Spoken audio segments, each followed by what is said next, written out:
Hey guys, welcome back to the channel. This is a story about what if Naruto x Stella helluva boss harem.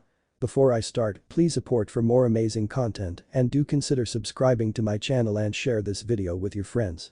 This is written by PAIN17 FanFiction, link in description and support writer. Let's start the video. Chapter 1. Fishcake meets ex-idol. Annoyed would be a good word to describe the mood of a certain blonde knucklehead as he trudged along the shores of a beach near a port town in the land of fire. Frustrated would be another word that works. But the best phrase to use would be fucking pissed off. And why is Naruto feeling this way? The short answer is his supposed master, Jiraiya the Toad Sage. Though, super pervert would also be a title the man would accept fully with pride. The longer answer is this. Naruto was taken from his home, the Hidden Leaf Village, by Jiraiya for a training trip that was meant to span about 3 years before the duo returned. It was supposed to be spent helping the young man grow as a ninja so that he could be better prepared for the Akatsuki, a group of ninja who abandoned their villages and formed a terrorist mercenary organization with their primary goal being the removal of the Bijuu from their Jinchuriki. This was especially daunting for Naruto because he was a Jinchuriki of the Kyuubi, the strongest of the Bijuu. One would think that a man as well informed as Jiraiya, who is known for being a spy master on top of a sage, would be pretty damn focused on making sure his apprentice was prepared to face the Akatsuki, when not if they come for him. Unfortunately for Naruto, the man wasted the first year of their trip on teaching Naruto basics that should have been done by the genin's primary sensei, Kakashi Haddock.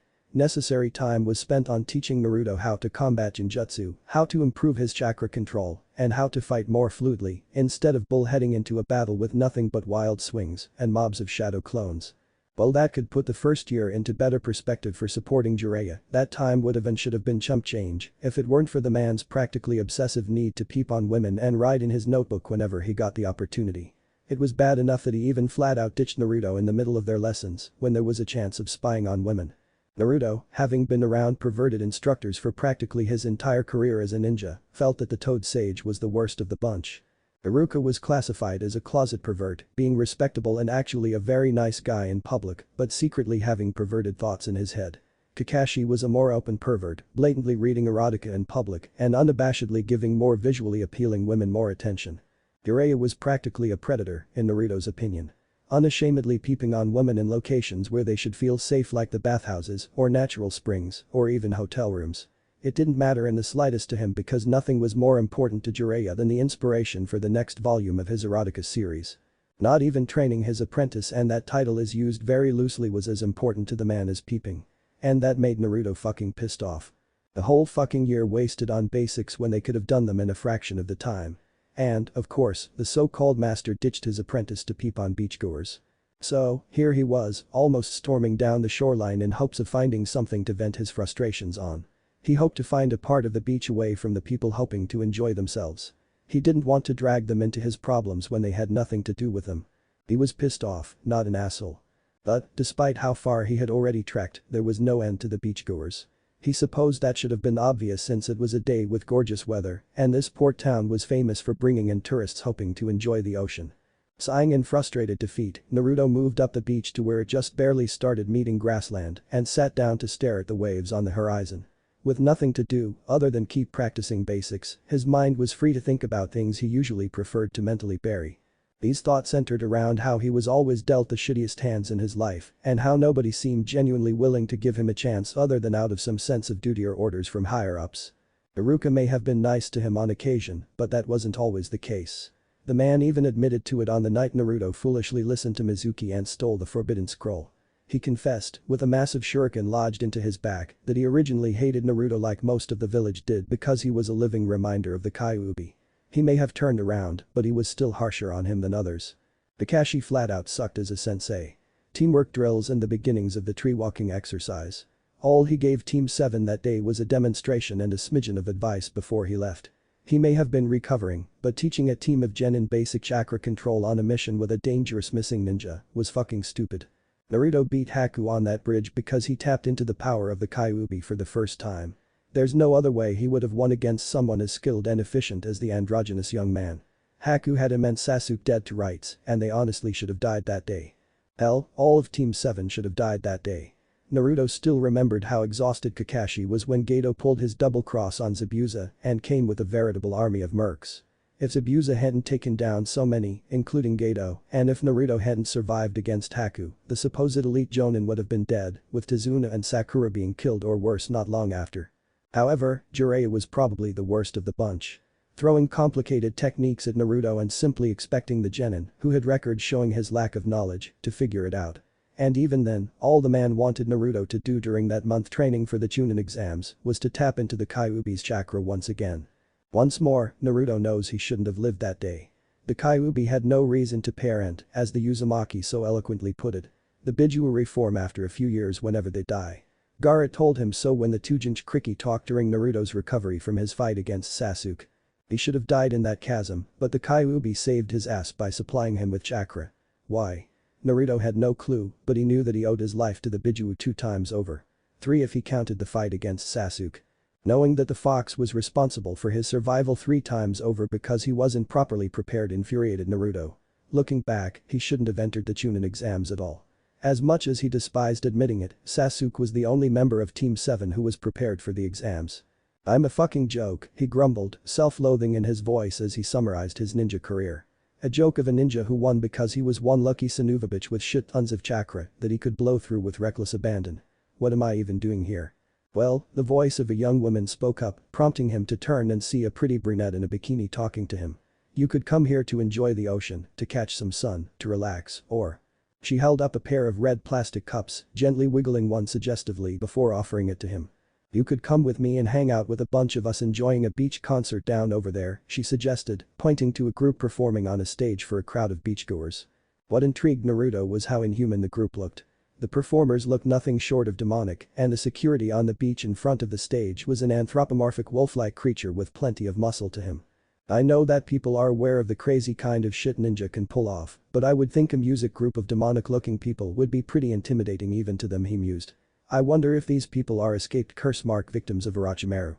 He was delving deeper into his thoughts before the offered red cup was once again held in front of his face, breaking him from them. "Come on," the girl egged on. "You look like you could use something to help you unwind, and a concert is a great place for that." She smiled when he awkwardly accepted the offered cup. "Have a drink, dance a little, and just enjoy yourself. You'd be surprised how much it helps." The sincere offer made him smile faintly with a brief chuckle. "Thanks, but I think I'll just watch from here. Any other time, I probably would have taken you up on the offer, but I'd really just like to be alone right now." Despite being turned down, she still kept her smile and nodded sympathetically. "I can understand that. Sometimes, it's just one of those days that really fucks you over." "Try a near lifetime of those kinds of days," Naruto fired back, holding the cup in both hands and staring at the liquid within. From the smell, it was obviously alcohol. Something he was admittedly hesitant to drink. "I'm sorry," she replied with a visible cringe. "No, I'm sorry. I shouldn't be dumping my problems on you when you're just being nice. Don't let me ruin your fun." Her smile came back and she leaned forward to place a hand on his shoulder. "I know you're a ninja based on that headband you're wearing. But if you're ever in the neighborhood again, hit me up. Okay?" Naruto, never having had any semblance of girls showing interest in him, naturally blushed faintly at her offer. Shyly nodding, he watched her leave with a faint giggle. No doubt she found his embarrassment cute, but he honestly didn't mind. She was pretty and definitely better company than Sakura, who would rather bash his brains in than show him anything that could resemble interest. His gaze turned to the concert, blue eyes zeroing in on the singer of the group. Despite her being a possible curse mark victim, Naruto couldn't fight how his blush deepened at the sight of her. He estimated that she was taller than his current height, but he still had some growing left. She had an hergless figure, hot pink skin, and a barbed tail with a black tip. Her head was framed by 2 black-tipped horns with the left horn visibly taller than the other. The horns were marked with 2 black stars on each side. Her eyes were hot pink with yellow sclera and she had a black heart tattooed under her right eye. She had long ombre white hair with pink undertones, from lighter to darker towards the tips and a darker pink streak down the length and across the bangs. There was also a red heart-shaped tattoo on her right upper arm, which had a name faintly written within it that had been crossed out with a big black X. Her hair matched her accessorized pink fur coat, under which she wore a tightly fitted white and black mini dress.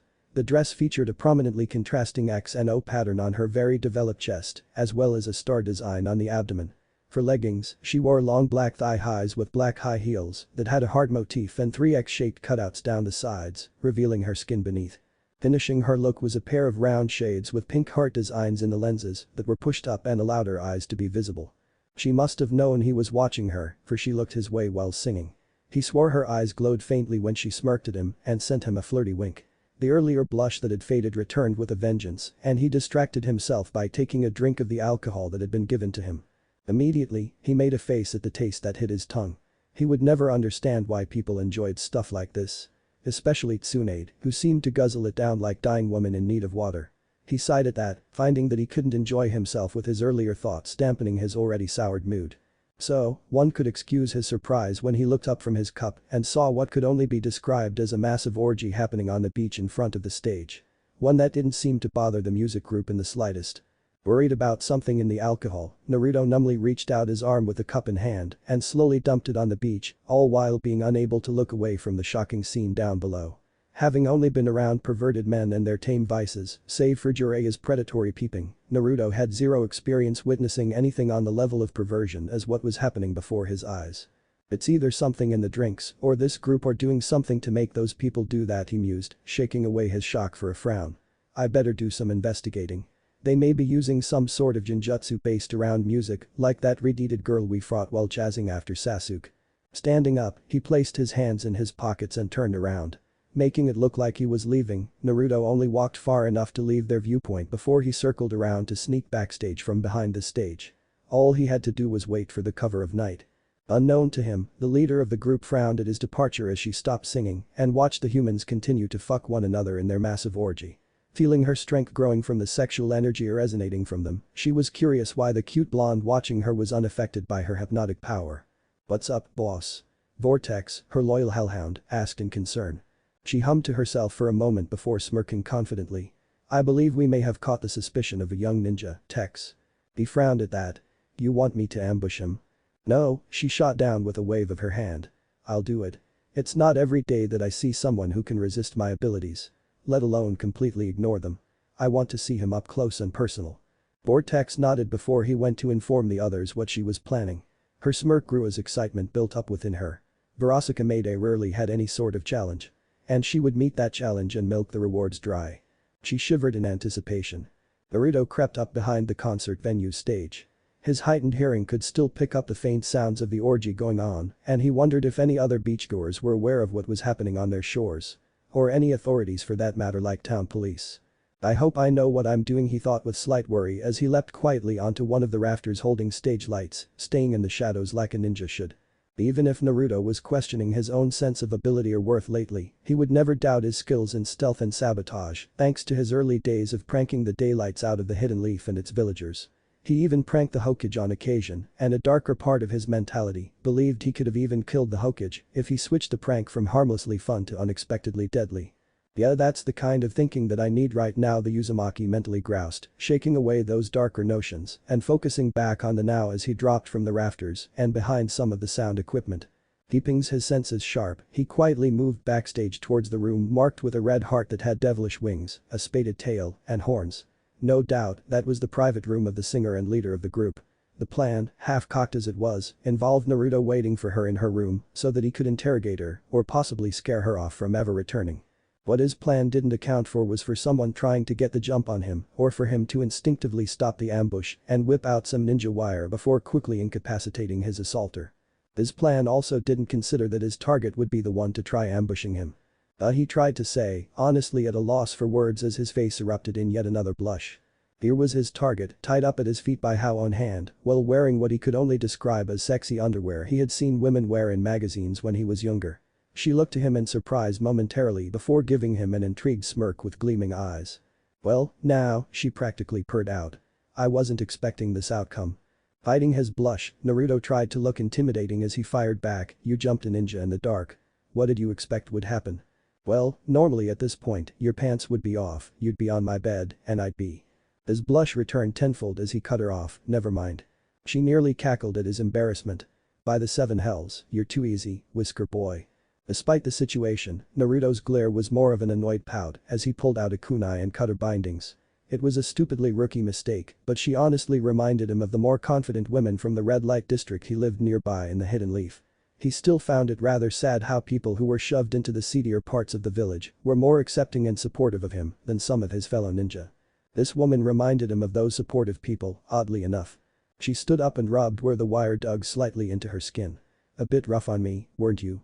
He rolled his eyes and stowed away his knife. Is everything you say an innuendo?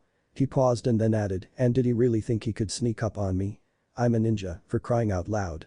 Not always, she answered calmly before gesturing for him to follow her. Stand down, Tex.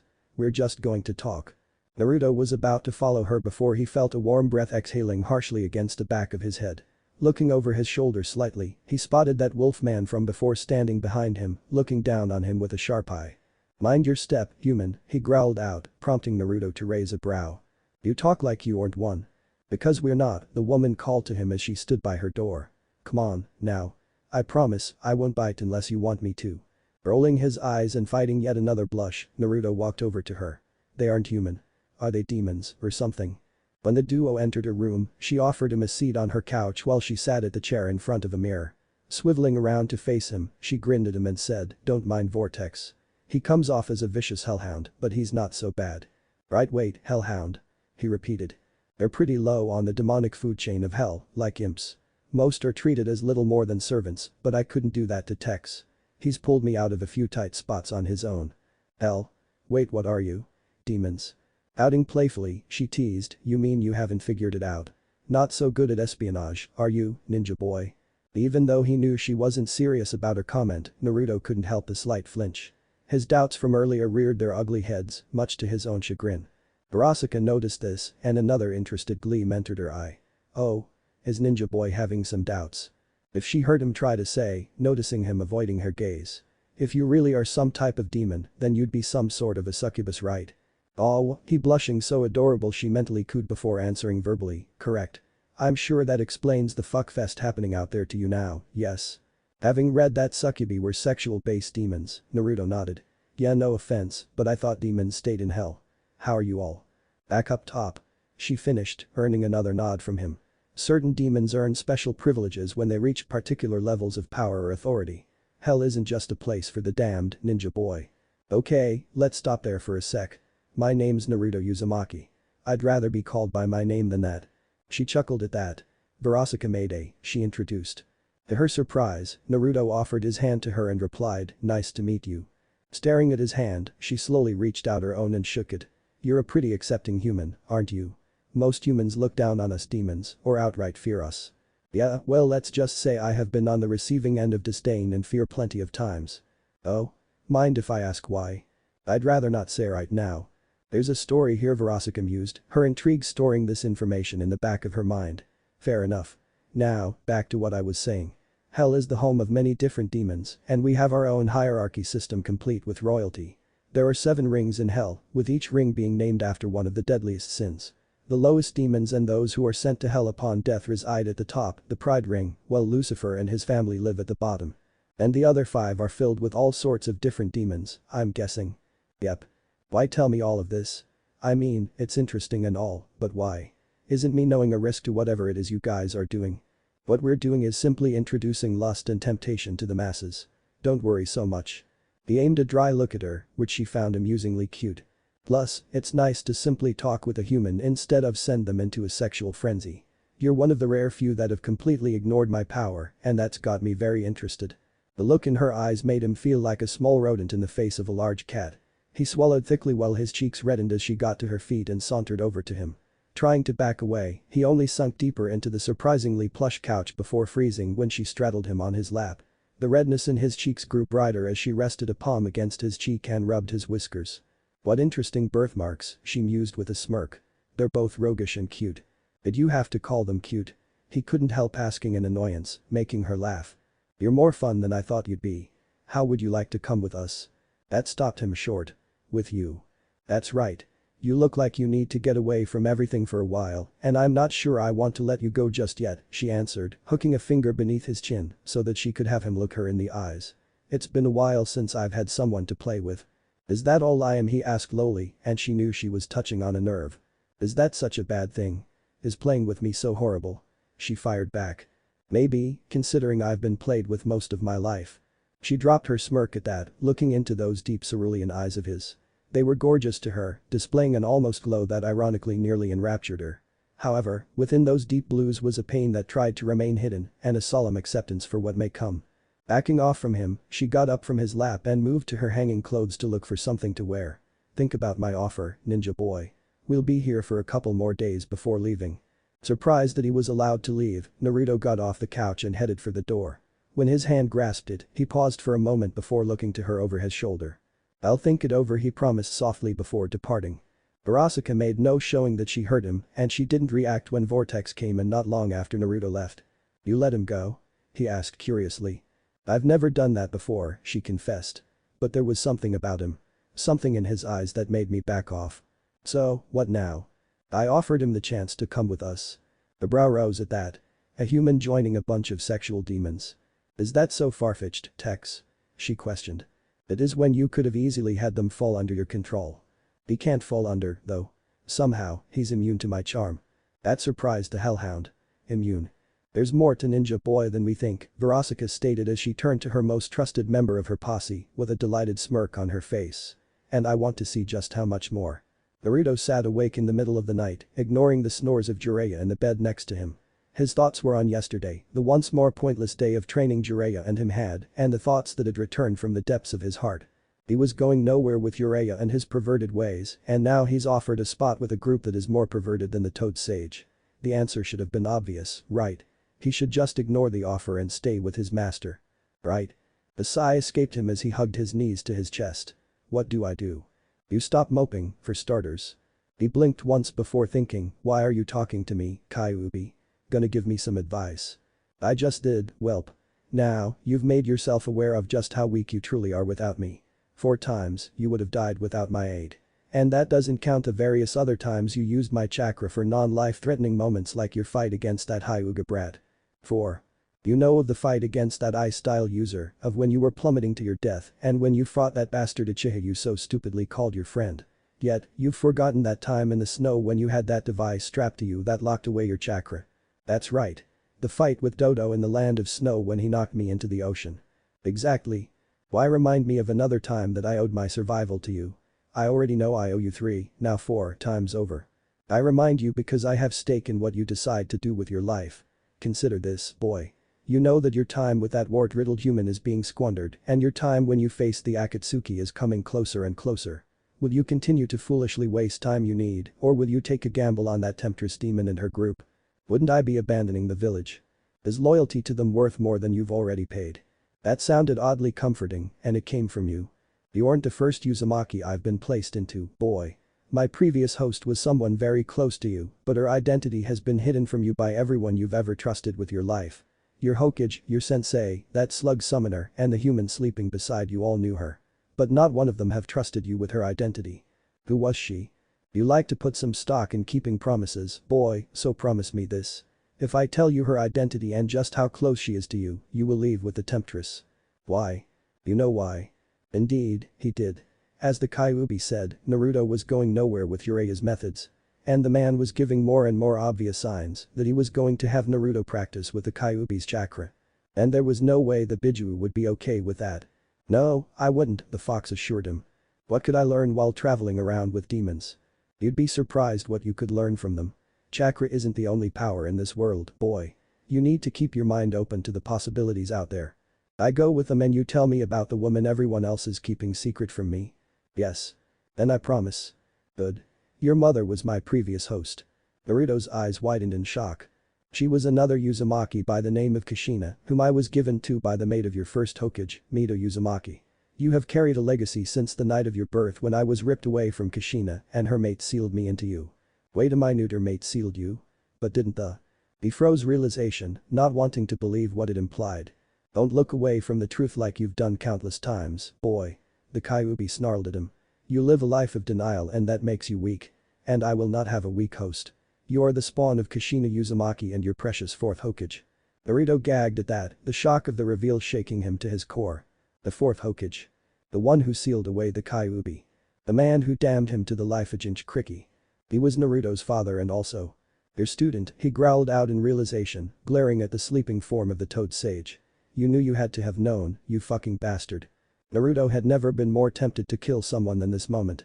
Even now, his hand twitched for his holster holding his kunai, but he clenched that hand closed and popped the knuckles in restrained fury. "Kyuubi, is there a safe way to release you?" "Not to my knowledge. But perhaps there are some in hell who know a method." I'll take my chances, then he swore before he quietly gathered his belongings and stepped outside. Getting to the roof of the hotel they had been staying at, Naruto bit his thumb and performed the summoning jutsu, bringing out a large toad that was holding a scroll. Naruto greeted politely, earning a curious look from the non-speaking toad. I need a huge favor from you. My last favor from the toad summons. Looked concerned before motioning the Uzumaki to continue. Whoever's in charge of that scroll, Naruto pointed to the scroll in question, I want them to remove my name from the contract. Croaked as if to ask why. Things aren't working out with Jiraiya and I need to get away from him and leave for a while. Please, have them remove my name. Saw the desperate look in the teen's eyes and nodded sadly. Reaching forward, he placed a webbed hand on Naruto's shoulder and nodded in farewell before vanishing a burst of smoke. With nothing left to do, Naruto headed back for the beach. I'll try to make you proud, Mom, he muttered to himself, hoping that his decision to leave would be something she would support. Had returned to Mount Mamboku after hearing Naruto's request. With a heavy heart he made his way to the great sages of the Toad clan. Approaching some rather diminutive toads, Gamma bowed to them respectfully before setting down the contract scroll of the toads. Fukasaku and Shima, also known as Pa and Ma Toad, looked to Gamma curiously before watching him roll open the scroll, point to Naruto's name, and make a cutting motion with his forelimb. Young Naruto wishes to remove himself from the contract. Pa questioned in surprise. What would make him want to do such a thing? Ma asked, looking concerned at the notion. Pa grumbled to himself in thought for a moment before coming to a decision. Gamma, take me to the boy. Let me speak to him personally, see what's happened that made him come to this decision. Gamma nodded as Pa jumped onto his back and the duo vanished into smoke after Gamma pressed his hand on Naruto's name. Naruto had just approached the edge of the beach when a plume of smoke erupted right before him. He was curious at seeing Gamma returning with an elderly-looking toad sitting on his head. Gamma, he asked. You must be young Naruto, Pa guessed with a smile. My name is Fukasaku, but everyone just calls me Pa. You, my boy, look so much like your father. Naruto frowned at that. Yeah, so glad to know that. Pa rose a brow at the bitterness in the Uzumaki's tone. I've been told you wish to remove yourself from the contract with us. Tell me, before we do so, why are you requesting such a thing of us? You have my word as one of the great sages of the Toad clan that what you say will stay between us and my wife, the other great sage. Naruto's frown remained as he considered if he should even answer. After a few moments, he sighed as his shoulders sagged. It was Pa Toad's turn to frown, seeing how the blonde teen before him seemed to have an invisible weight upon his shoulders. It's a long story, Pa. I've got time, my boy. Tell me what's happened. I don't know where to start though. My childhood memories. When I became a genin. When I met Jiraiya. This trip. Jumped from Gamma's head to the ground before Naruto. Gesturing for the teen to sit, he replied, tell me everything. And so, one of the great Toad sages was told the tale of Naruto from the star himself. Verasica sat on the edge of her stage, enjoying her Beelzebub as she looked at the starry sky. Something that hell didn't have and something she was envious of. These humans don't realize what they have until they're sent to hell, I almost pity them, she mused, taking another drink from her flask. To her pleasant surprise, a familiar voice spoke up from behind her. I'm not too late, am I? She turned around with a pleased smirk at the sight of Naruto without his headband and carrying a rucksack. No, you're just in time, ninja boy. Her smirk fell for a confused look. What's with the geezer-looking toad? Huffed at that from Naruto's head. At least she didn't mistake me for a frog. This is Pa Toad. He's an elder of the Toad clan and he promised to teach me something after he establishes the waypoint Naruto-chan, Pa supplied. Yeah, that. He needs a marker in hell or else he can't summon me for training. Verasica made a thinking face at that. How long will this training be? Naruto-chan needs more time to grow physically before I can start my more advanced training, Pa answered. However, I can still teach him other things during his time traveling with you. You seem pretty relaxed being around a demon, geezer toad. And for hearing that I'm taking Ninja Boy with me to hell. Pa smirked. Going to and from hell isn't the strangest thing I've seen in all my years, girly. Besides, it's high time that this young man, he gently patted Naruto's head, was trained properly for what may come. Verasica rose a brow at that, knowing there was a story involved. Shrugging, she replied, whatever. We'll be leaving soon. Ready when you are, Naruto said. You call me Ninja Boy, so I figured I could give you a nickname too. She smirked. Hang tight and we'll be ready in a bit. As she left, Pa spoke up, once I set up the waypoint, I'll return to Mount Mamboku and tell Ma what's happened. Don't worry about Jiraiya finding out where you are, my boy. Thanks Pa. However, we'll be having some words with him about his actions as of late. He was named your godfather by your parents, after all. We were looking forward to him introducing you to us, but he never did. He never did a lot of things, Naruto mumbled. I know, my boy, you've admitted that this is a gamble you're taking. Let's hope that devilish luck of yours will pull through. Yeah, I hope so too. Chapter 2. First impressions are vital. The first thing Naruto noticed about his new surroundings was that the sky was a purplish red and it had intermittent clouds lazily drifting along. It was interesting to Verasica how it was the sky that got his attention before the other demons who were staring at her and her posse. Quite the difference, huh? She asked rhetorically. Yeah, he answered absently, though he looked oddly tense. Him and the geezer Toad. Speaking of the Toad, he frowned for a moment before his eyes widened and he clapped his forelimbs together. Boyo. Charge up your chakra. As much as you can. He ordered, sounding alarmed.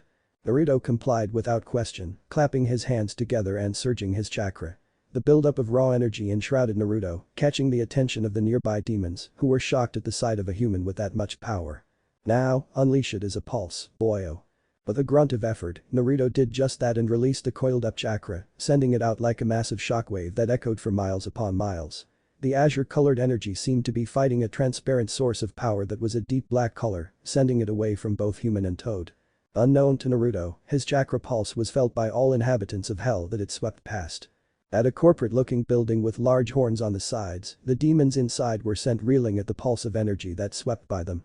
The three imps were knocked on their asses by the sheer force, while the sole hellhound of the quartet gripped the armrests of the chair that she was on, with her claws tearing into the material.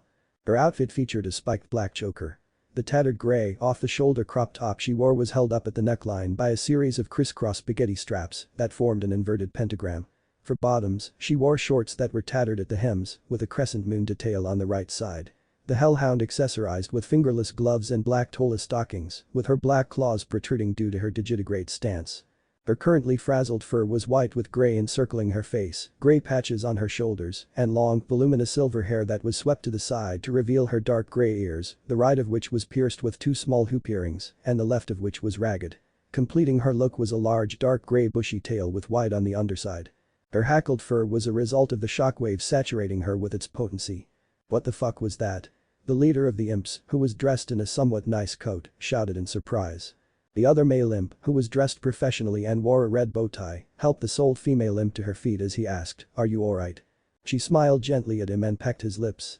"I'm fine, sweetie." She then noticed how the hellhound was still in shock and moved over to her.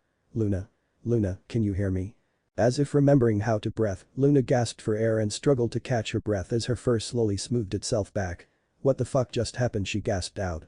"We don't know, Moxie," the bow tie wearing imp responded. "Maybe a demon issuing out a challenge to one of the demon lords." "Well, does the fucker have to do that here?" Blitzo, the O is silent, the imp in charge, ranted furiously. "We were in the middle of a goddamn meeting." Millie, the female imp, tried to calm her boss down. "Relax, Blitzo. Nobody was hurt. Just shaken up. Right.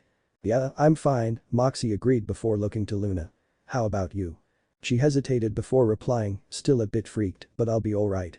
I just want to know who the fuck decided to do a power flex in the middle of the pride ring." While Blitzo grumbled about what he would do to whoever caused the shockwave, the rest of the immediate murder professionals, IMP, retook their seats so that they could resume their company meeting.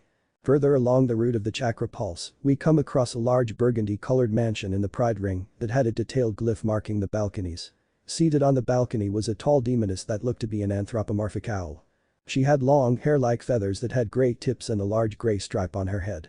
Her face had a short pink beak and very long curved eyelashes with gray markings underneath her eyes, which themselves had red sclera with light pupils. For attire, the demoness wore a white dress with puffed sleeves and feather trimmings, along with black accents. She was also seen wearing a crown and she had painted nails underneath her black gloves. This demoness was Stella, the wife of Stolas. A prince of the Gosha family of hell. She was currently avoiding said husband, however. Not wanting to see his, in her own words, pathetic, imp-sucking face this morning. Recently, Stolas had cheated on her with an imp, of all things, and had done so on their bed, which she had personally destroyed with hellfire. She needed some space before her rightful fury got the best of her. She and Stolas had argued quite a lot lately, and it was obviously having an effect on their daughter, Octavia. Truthfully, Stella didn't like seeing how Octavia was behaving because of their arguments. Acting distant and subdued. The worst thing she noticed was how used to the arguing Octavia had become. Stella didn't want to keep fighting, but there wasn't much left to say or do regarding Stolas. She was broken from her thoughts by a veritable wave of energy that swept through the mansion and kept moving without signs of slowing down. The potency of its overwhelming power had a strangely pleasant effect on her. Visibly trying to restrain herself, waves of ecstasy washed over her and she had a small orgasmic release from the shockwave, leaving her flushed in her seat and breathing slightly heavier. What was that she thought after calming down? It didn't feel like demonic power, it felt more like life energy. As she tried to figure out what could have caused the energy pulse, Stolas was busy studying Octavia. He had been able to shrug off the shockwave, but Octavia was struggling to stay standing since she wasn't used to such things. "Easy now, my owlet," he soothed, helping her to a seat at the table. "Are you alright?" "What was that?" Octavia asked in shock, her eyes still wide at the lingering feeling. "It didn't feel like the power your mom let off."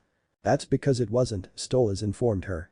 "What that energy was is more akin to life energy than demonic power or hell magic, but something like that could only have come from either an angel, a cherub, or a human trained in such energies. And the likelihood of any of those beings residing in hell is low. But not impossible," Stella was heard saying as she entered the kitchen. When she noticed Octavia's emotional state, she frowned in concern and moved to her side. "Sweetheart, are you alright?" Internally, Octavia was relieved to see her parents not arguing. Though, she wished the reasons for it weren't because she was affected by that odd pulse. "I'll be alright," she assured her mother, giving the faintest of smiles to her. Stella smiled back and gently rested her hand on her daughter's cheek for a moment before standing up to regard her husband. "Perhaps we should discuss the cause of that pulse in the foyer."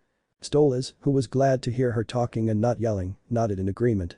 Turning to Octavia, he advised, "Try to catch your breath and eat something. We'll be back shortly." Nodding, Octavia replied, "I'll be fine, Dad."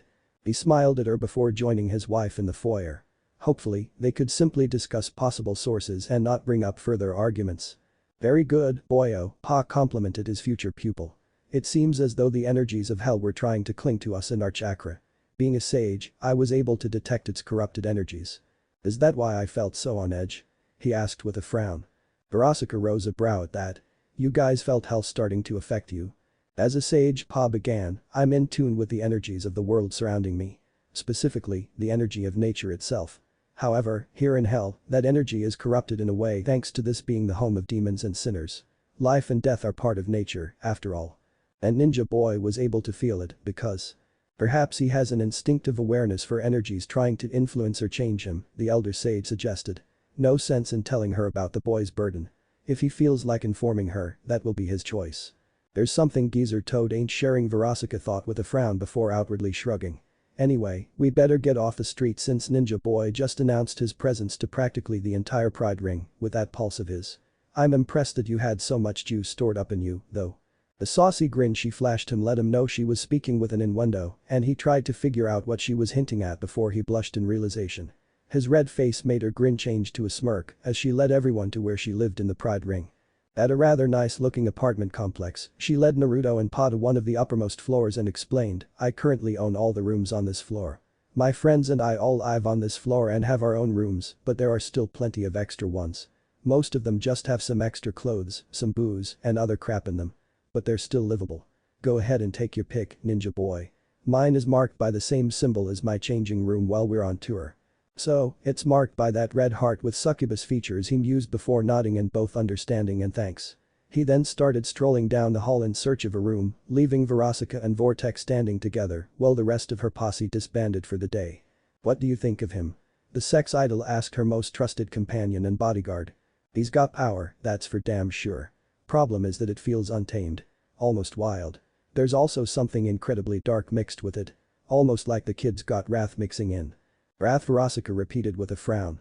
"I don't think he's wrathful, though. I said his energy had it. Not him. It could be something about the source of his energy that gives off that feeling of wrath," Tex elaborated. She hummed at that, wondering about the enigma that the whiskered blonde was becoming. "I'll see what I can figure out. Maybe have a chat with Ninja Boy after he chooses a room." "Any ideas about what you'll do when word gets out that we brought a human to hell? You know that it's against the rules." "Fuck the rules, Tex. There's something about him that keeps my intrigue hooked. And I'll get to the bottom of it. Just be ready for the backlash, boss," Vortex warned before heading for his room. Ironically, Naruto chose a room that was directly across from Verasica's. The inside had, like she said, some spare clothes in both boxes and hanging on rolling racks. It also had a fully built-in bar that was stocked with plenty of booze, a couch with a small coffee table, and a bedroom with a queen-sized bed. Thankfully, the attached bathroom was stocked with basic essentials. Better than my apartment back home, he muttered as Fukasaku hopped off his shoulder and landed on the bar top. This should work, the elder sage mused as he went through a few hand seals and pressed his forelimb on the bar. A sealing formula was imprinted on the wood of the bar top, the blackness of the formula blending well with the deep brown wood. There we go. That should allow you to summon either myself, Ma, or both of us to this location. Got it, thanks again, Pa. Think nothing of it, boyo. We should have been introduced much earlier than this, and I'm sorry that it took you trying to end your contract with us to get you the help you deserved. He then sighed, looking ashamed about the situation. Your father would be. Ah, no offense to your past relationship, but the less I hear about him, the better. Naruto cut off with a frown. I'd rather not hear about Uraya's precious apprentice. Fukasaku looked further ashamed, but he nodded in understanding. Of course, Naruto. Now, I'd better get going and inform Ma about what's happened. Don't worry. We'll have a nice long chat with Uraya about this. You don't need to do that, I'd rather he not know about any of this. What about Tsunade, Pa offered. Naruto hesitated for a moment, wondering if she should know about what was going on. She had to have known about his parents. Especially after she accepted the position of Hokage. Still, she had been an incredible source of support and comfort for him before he left on this training trip. Making a decision, Naruto nodded in agreement. She deserves to know. Very well. If anything should happen, don't hesitate to summon us. We'll get you out of here in an instant. Thanks, Pa. Give my thanks to Ma, too. Smiling, the elder sage nodded before he vanished in a plume of smoke. Sighing after Pa left his room, Naruto exited his new quarters and found a certain succubus leaning against the wall next to her door. She had that inquisitive look in her eyes again. So, you mind telling me what that was about? She asked curiously. It's nothing important. Just Pa setting up that waypoint of his, Naruto replied as he waved her question off before changing the subject. What are we going to do now? Tour of city. Visit your studio. Relax. Verasica flashed Naruto a disarming smile. Oh no, Whiskers. I think it's time we got to know each other, she thought before answering. We'll just relax for now. Let you get used to being here. After he nodded, she suggested, hey, let's play 20 questions. Get to know each other bit, you know. Naruto thought about it before he agreed to her proposal. Inviting her in, the two took a seat on his couch. Verasica decided to start off simple and asked what his favorite color was. Orange, he answered easily. Yours? Hot pink. Naruto nodded with an amused look. Figured it was. He shared a brief laugh with her and then asked a second question, what's your favorite food? Mine's ramen. Specifically, the ramen from Ichiraku's. She thought about the question for a moment before asking, can I say my favorite drink instead? Naruto shrugged and nodded, to which Verasica pulled out a familiar bottle from her cleavage and took a deep swig. Removing the bottle from her lips, she sensually licked a stray drop before it could fall to the floor. The small blush on his face amused her. Ilzagus is unbeatable. Want some? She shook the bottle at Naruto in a similar manner to that girl from the beach. Unlike with the girl, however, Naruto shook his head at Verasica's offering. Thanks, but no. I don't like the burn of alcohol, you know. Shame a ninja boy like you would be amazing at beer pong, Verasica suggested before taking a short swig. She licked another drop before she spotted the fully furnished liquor cabinet and bar that she always demanded in any room she stayed in. Flashing a mischievous smirk Naruto's way, the pop star got off the couch and then walked over to the bar. I rarely get to show off my bartending skills, so wait there a sec, she said with some eagerness in her voice. He lifted a brow at that eagerness before he saw her place 2 glasses, 2 limes, a bottle filled with alcohol, some sugar, and 2 tall silver cups on the island bar. Grabbing a knife, she chopped the ends off both limes, then cut most but not all of the skin off the sides, then cut them in half. Carefully removing the cores, Verasica quickly chopped the 4 halves into even slices before putting half of the newly made slices aside. Placing the first group of limes in one of the silver cups, she then used a measuring spoon to place what Naruto guessed was a tablespoon of sugar on top of the lime. She then grabbed a cylindrical wooden object with a rounded end and used it to muddle the contents of the cup. Filling the cup with ice from the freezer, she then opened the bottle of alcohol and slowly poured an amount in the cup. Verasica then took the other cup, placed it on top of the first, tapping it a few times to ensure the fit was tight. Grabbing the ends of both cups, she raised them near her head and smiled rather beautifully, he'd admit, as she shook the cups for 12 seconds, then put them back down and removed the top cup. Pouring out the contents into one of the empty glasses, Verasica repeated the processes to fill up the other glass. Taking a sip from both, she nodded approvingly before returning to the couch and offering one of the glasses to Naruto. Dada. She sang out. Take a sip, ninja boy. He eyed the glass warily, but then sighed since he was unwilling to refuse the fruit of her labor. Naruto brought the drink to his lips and took a small sip. To his enjoyment, instead of the noxious burn he expected, the pleasantly sweet taste of sugar and citrus dominated his mouth with merely a hint of alcoholic burn. "What is this?" Naruto exclaimed with a small grin, drinking a larger amount. "Hyperinha," Verasica answered with a pleased smirk as she too drank from her glass. "You said you didn't like the burn, so I figured I'd introduce you to mixed drinks and cocktails."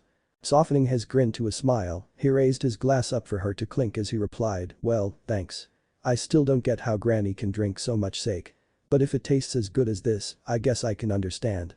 She laughed at his comment as the two enjoyed some silence and savored their drinks. After they finished, they decided to resume their game of questions. The next 4 questions remained basic until the 7th when Verasica asked who Naruto's first kiss was. Initially she howled with laughter after hearing that it was Sasuke Uchiha, a boy whom Naruto hated. In a form of petty revenge, he asked if there was anything embarrassing that happened to her on stage, to which Verasica instantly admitted one of heels broke. The resulting wardrobe malfunction caused her to slip and fall mouth first onto a dildo decorating the stage. "Wasn't expecting to deep-throat anything that day," was her offhand comment to finish her story, and she smirked at Naruto's light blush. She laughed a bit at the memory as she threw an arm around him, causing his blush to increase at her proximity. Her undoubtedly expensive perfume filled his nostrils with a pleasant scent. Part of her was glad that he could relax around her. It meant that he was more likely to stay with her, and she wasn't planning on letting him leave anytime soon. "Alright, you were a prankster when you were a kid, right? Which was your best one?" asked a succubus with a mischievous grin as she stared down at him. Blush gone as he mirrored her grin, Naruto relayed what he considered his greatest prank. Defacing the Hokage monument.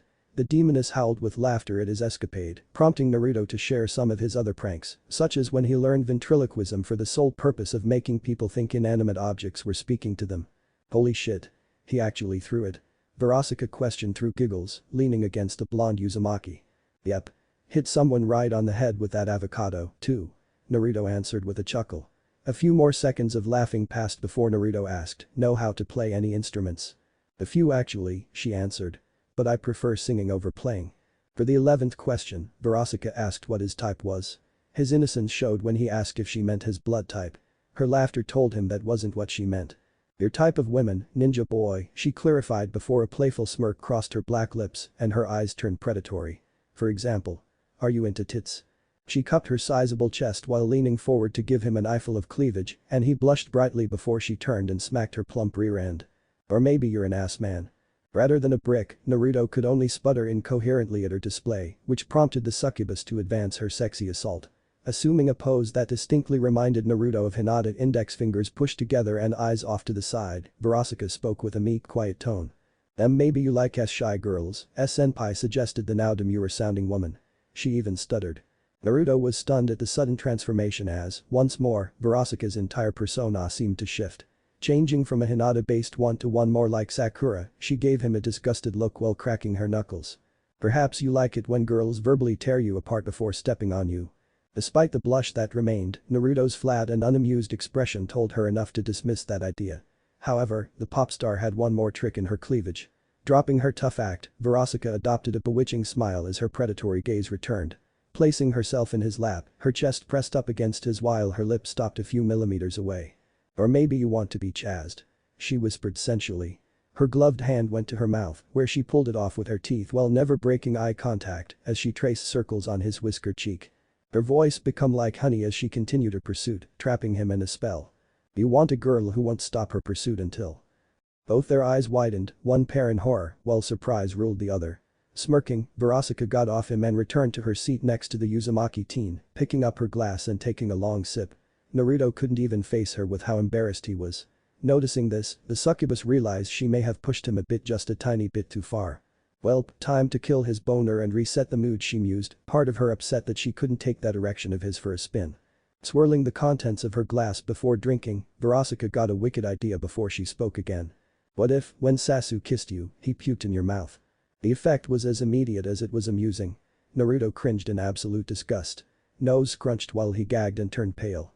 A giggle caught his attention and ire as he leveled an annoyed glare at the succubus next to him. "Why the fuck would you put that image in my mind? Got rid of your boner, didn't it?" Verasica fired back with a smug grin. Looking down, Naruto realized he was quite the opposite of hard. Still glaring, Naruto decided to push the moment way down into his subconscious to lock away forever before choosing to resume their activity before something else happened. "Can you fly or are those wings for show?" he asked, genuinely curious. "Yeah, but not for too long," Verasica answered before adding, "flying is easier in my other form. But I don't use it all that much." Naruto filed that information away as Verasica asked him something relating to his occupation, receiving a rather boring answer.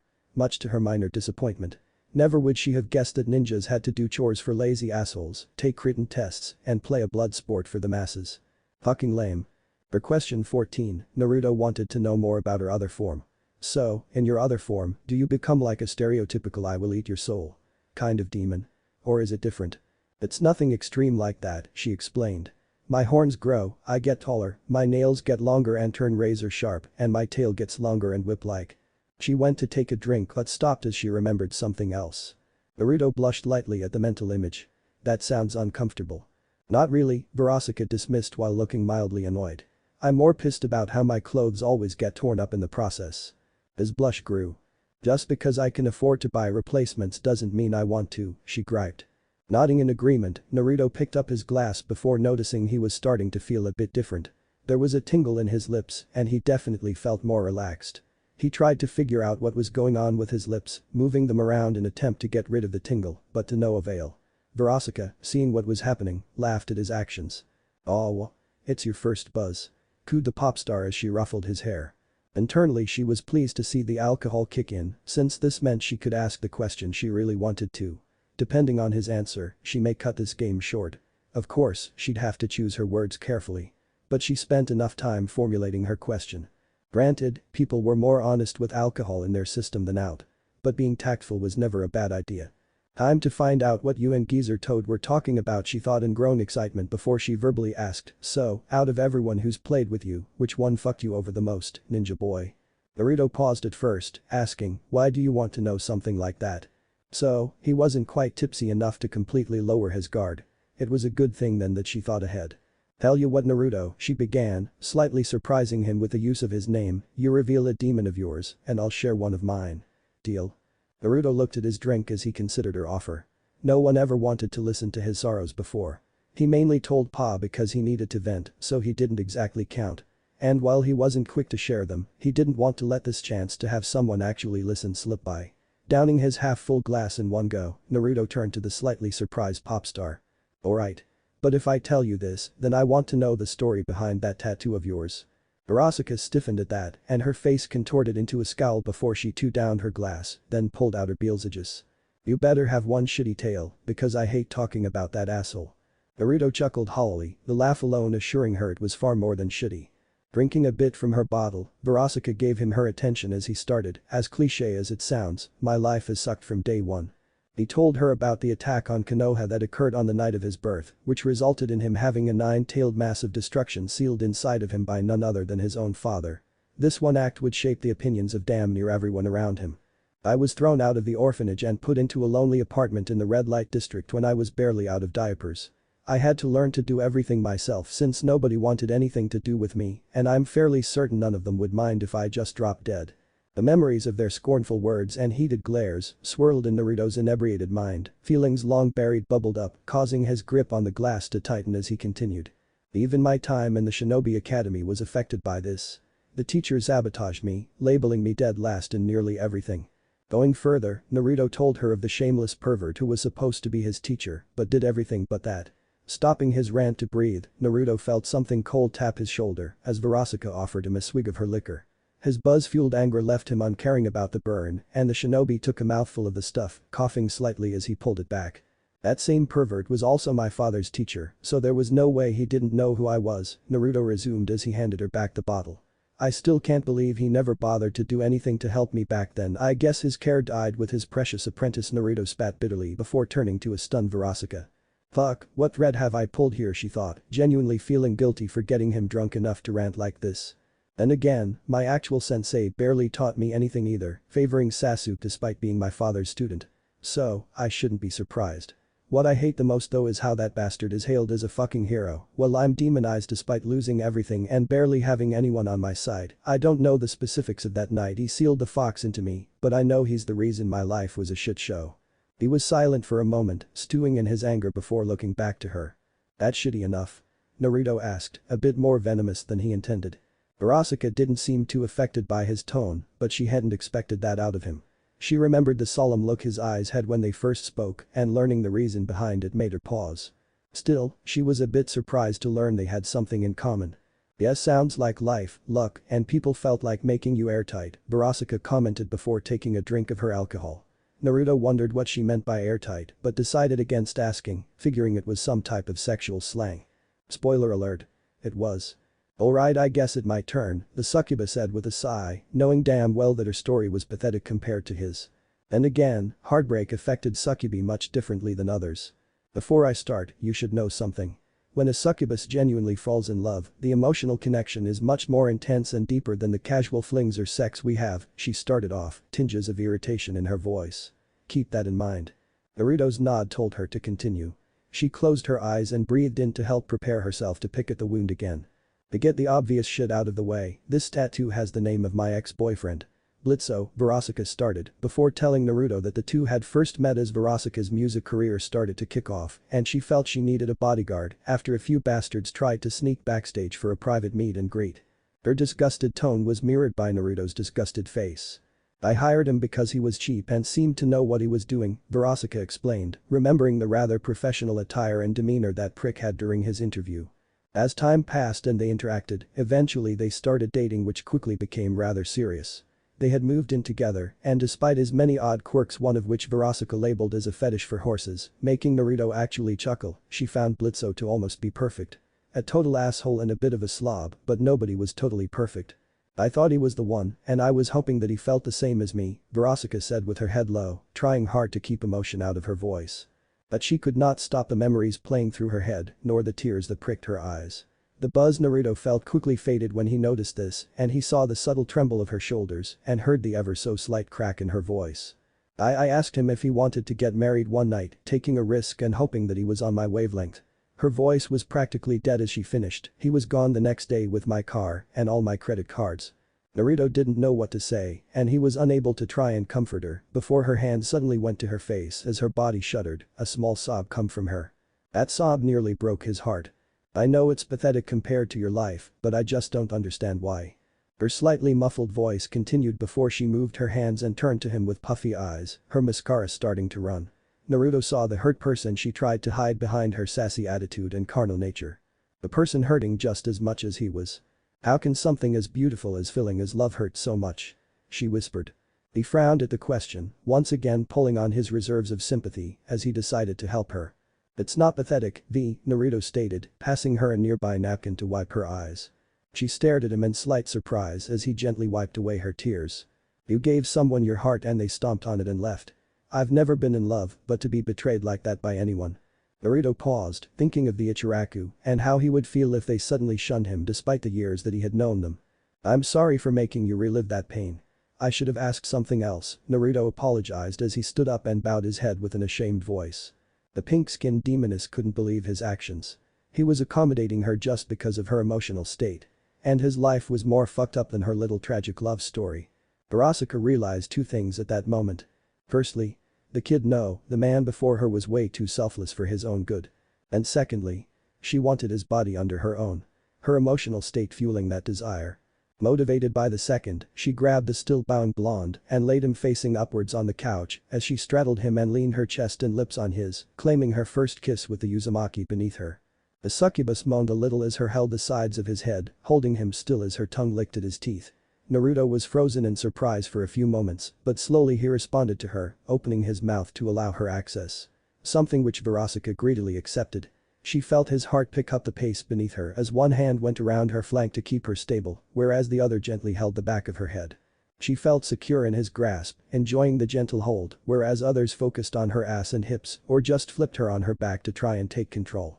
Grinding her body against his, Verasica found herself about to give in to the sensations. Fuck the consequences. Despite being inexperienced in kissing, Naruto pleased the succubus with his enthusiasm as they Frenched, following her lead and keeping pace.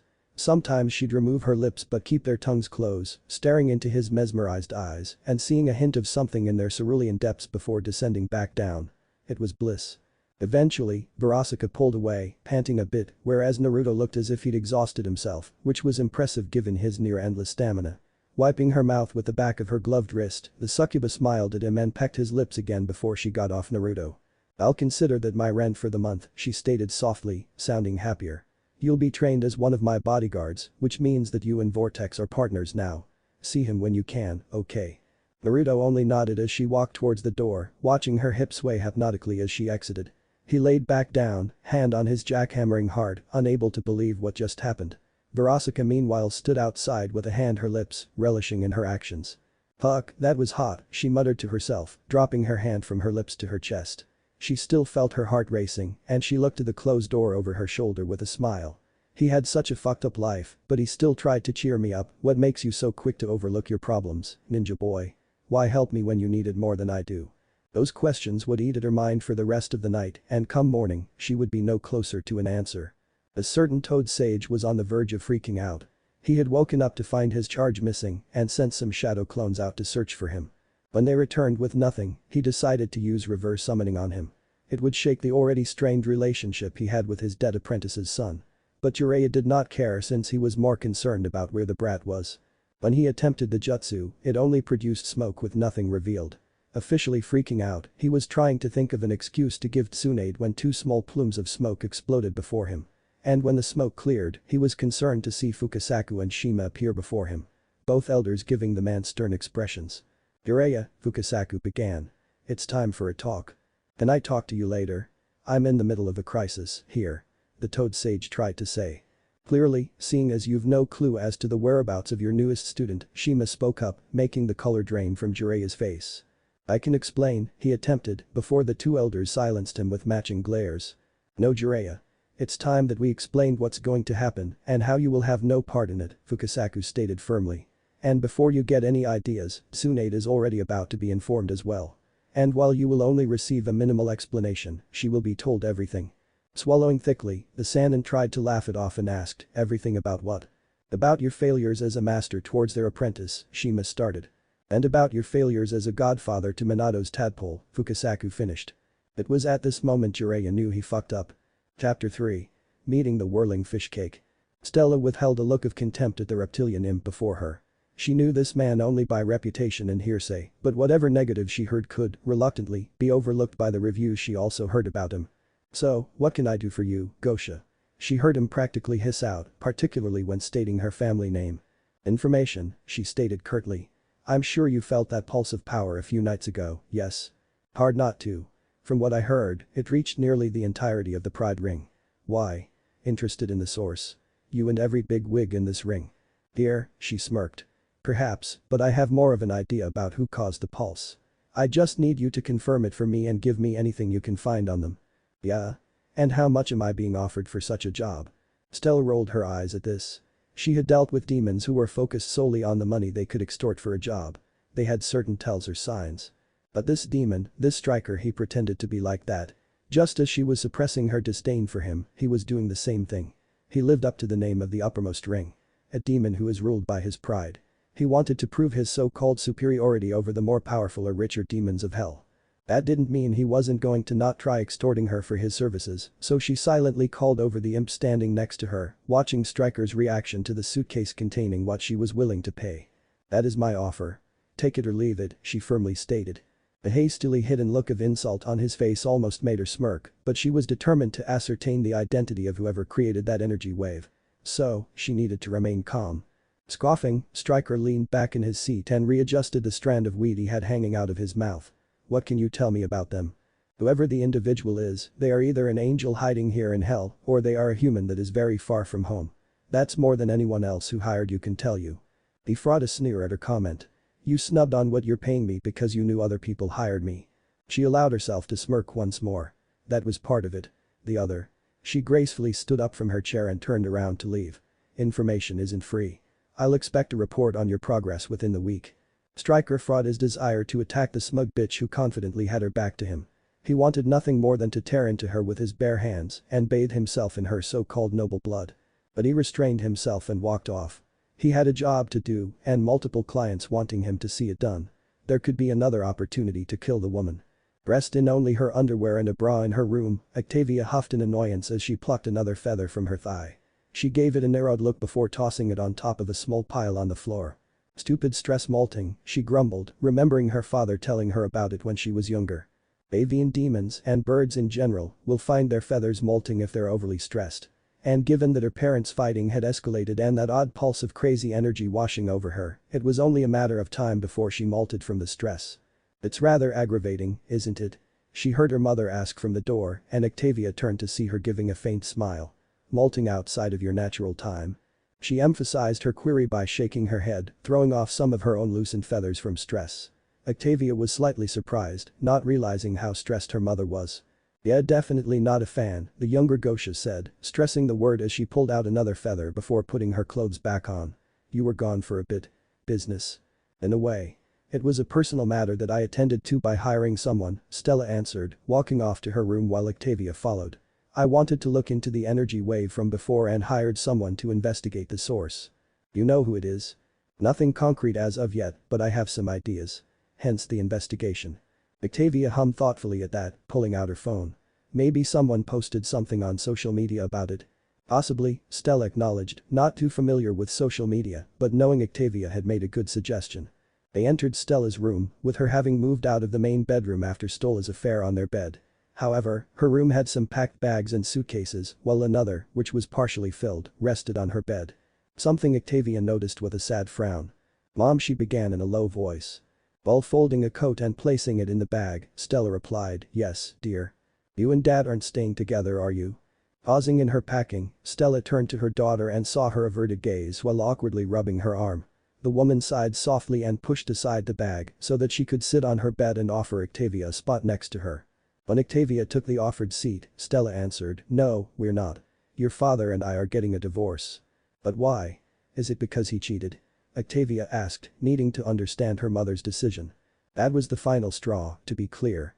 But it was not the main reason, she confessed. The truth, Octavia, is that your father and I never wished to be married in the first place. What? The younger Gosha asked in surprise. But then, why are you? It was an arranged union with the hope of producing an heir to the Gosha, Stella informed her daughter. A political marriage that had been decided by our parents. Realization hit Octavia like a ton of bricks. Me. Nodding, Stella clarified, as her daughter, you are a potential heir to the Gosha. That's all our marriage was. A duty to be fulfilled and assigned to us by Elder Gosha hoping to gain more power. The horrible feeling started to build inside her and she shakily asked, so then, am I? She never got to finish, though, for Stella had cupped her cheek and gently made Octavia face her. Octavia, don't you dare finish that thought. You may have been born out of duty, but that does not mean that we don't love you. She smiled and caressed her daughter's cheek in hopes of comforting her. You are our child, our daughter, our beautiful little starlight. Never doubt that for a moment, sweetheart. Her eyes grew misty as she finished, understand. With tears rolling down, Octavia flung herself into her mother's arms and sobbed into her chest as Stella comforted her child with a loving embrace as her own tear fell. She felt Octavia nodding her head and smiled as she let her vent.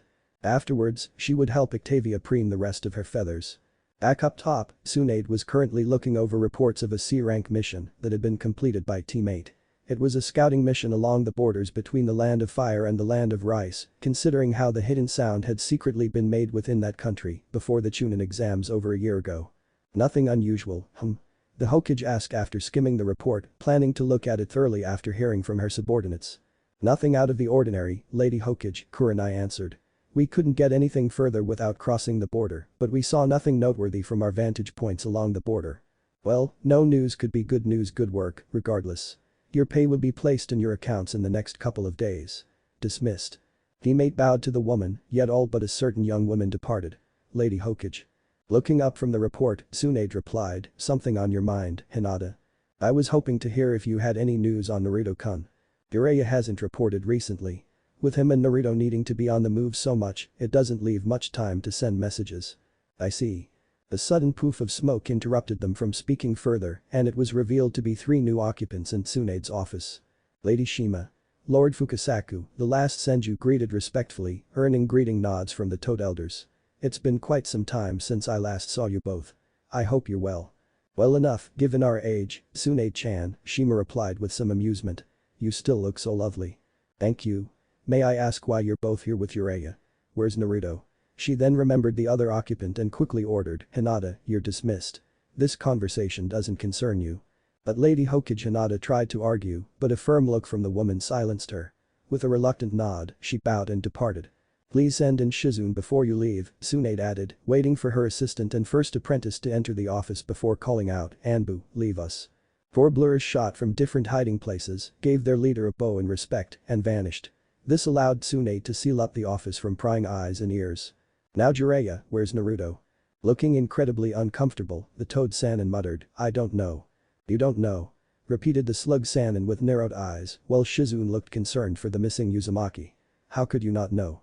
Weren't you supposed to be looking after him? How could you lose him?"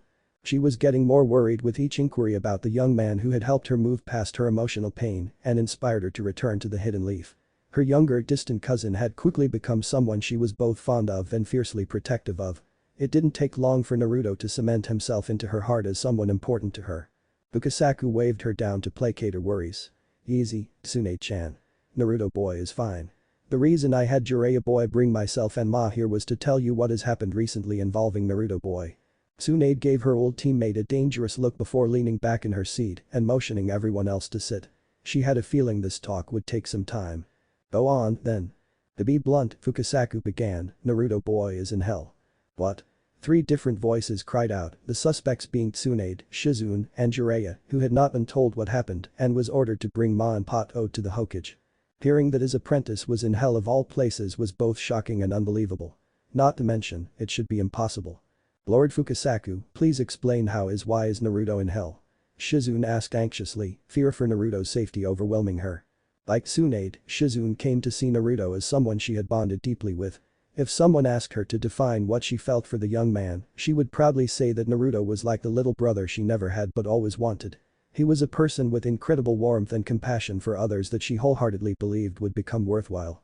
Ah sighed and explained, Naruto boy left for hell willingly, tagging along with some inhabitants that he had met one evening at a port town he and Jiraiya boy were staying at. "And you let him leave?" Jiraiya asked in shock. "What in the name of the sage made you do that?" "Don't raise your voice at us, boy." Ma scolded firmly. "You don't understand what Naruto-chan was feeling before Pa spoke with him.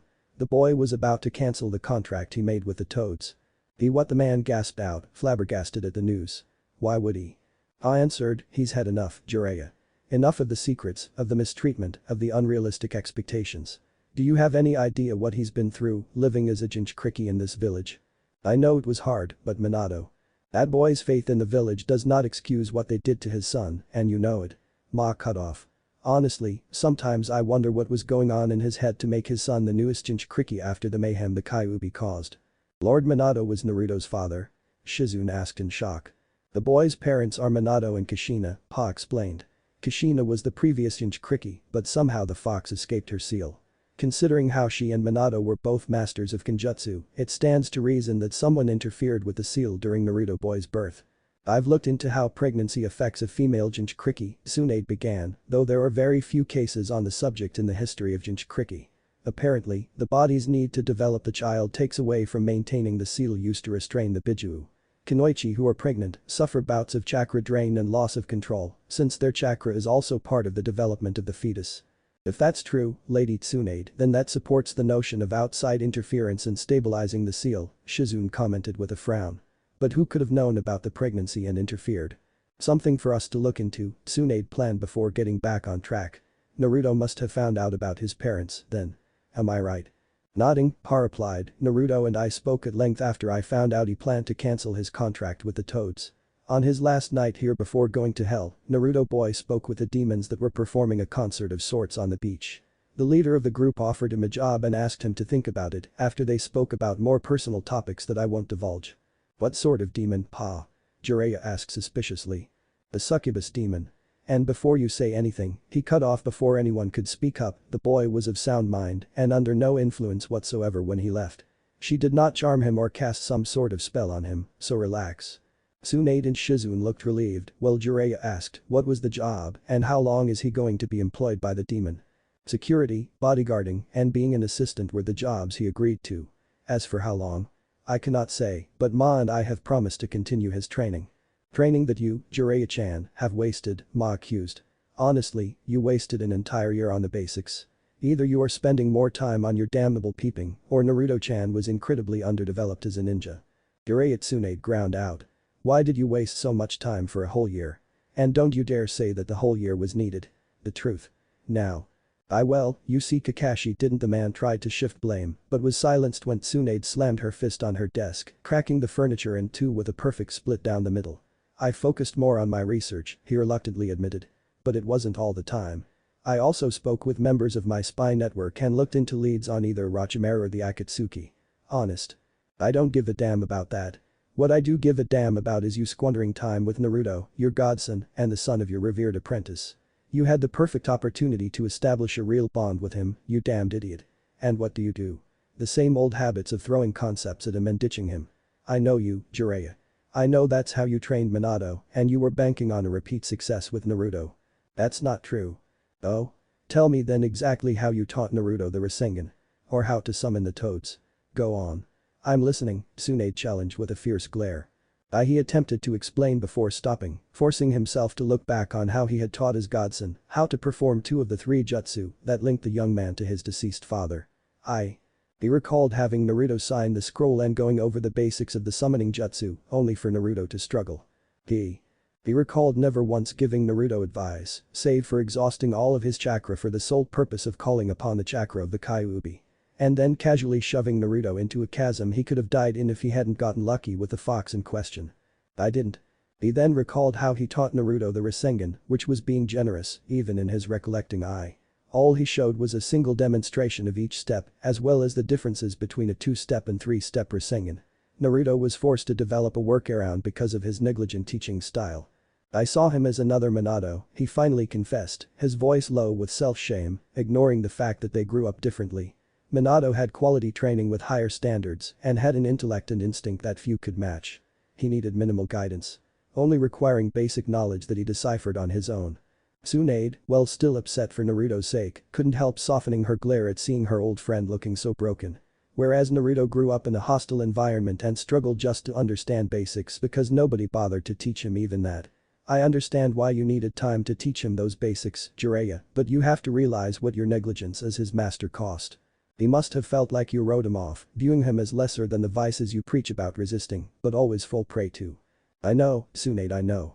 She decided to let him reflect and turn back to the Toad Elders. What exactly do you plan on training Naruto in? I intend to introduce him to other toads who can cinch with him for different forms of combat, but Gamakichi will be his main partner as he'll grow alongside Naruto boy, Pa explained. I'll need a piece of that chakra paper you use to determine affinities so that I may find toads that match or complement his affinity.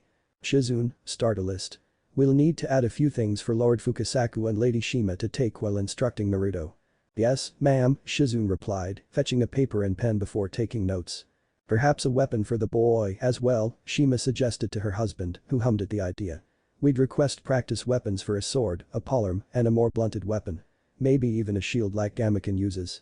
Also, if you could give us a detailed copy of the Shadow Clone Scroll, Fukasaku added.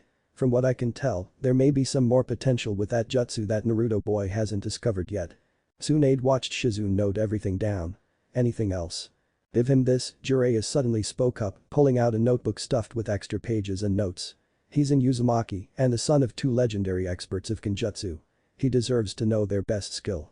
Fukasaku took the notebook, giving his old student a nod showing the man he was doing a good thing. He was angry with how Jiraiya had handled Naruto's growth as a ninja and as a person, but he didn't hate the man. He just wanted him to acknowledge his shortcomings and be better. Shima felt the same, and she gave Jiraiya a faint smile at the man's contribution to Naruto's future training. She knew that the relationship between the two men would never return to what it was, but she hoped that they would eventually at least be professional with one another. An idea struck her, and she added, if possible, Tsunade-chan, could you give us a few things about Naruto-chan's mother? I'm sure he'd appreciate learning about her. Tsunade smiled at the idea. I'll see what I can find. In the meantime, I'll have Shizune gather the requested items, along with a few jutsu of my suggestion that Naruto should find use for. Very good. We'll return in a couple days to collect whatever you can offer, Fukasaku bid before he and his wife left in plumes of smoke. Jiraiya sighed at their departure. I really screwed up this time, didn't I? Tsunade sent Shizune off with a small nod of thanks before pulling out some sake and pouring out 2 servings. Handing one to Jiraiya, she replied, I won't lie and say you didn't.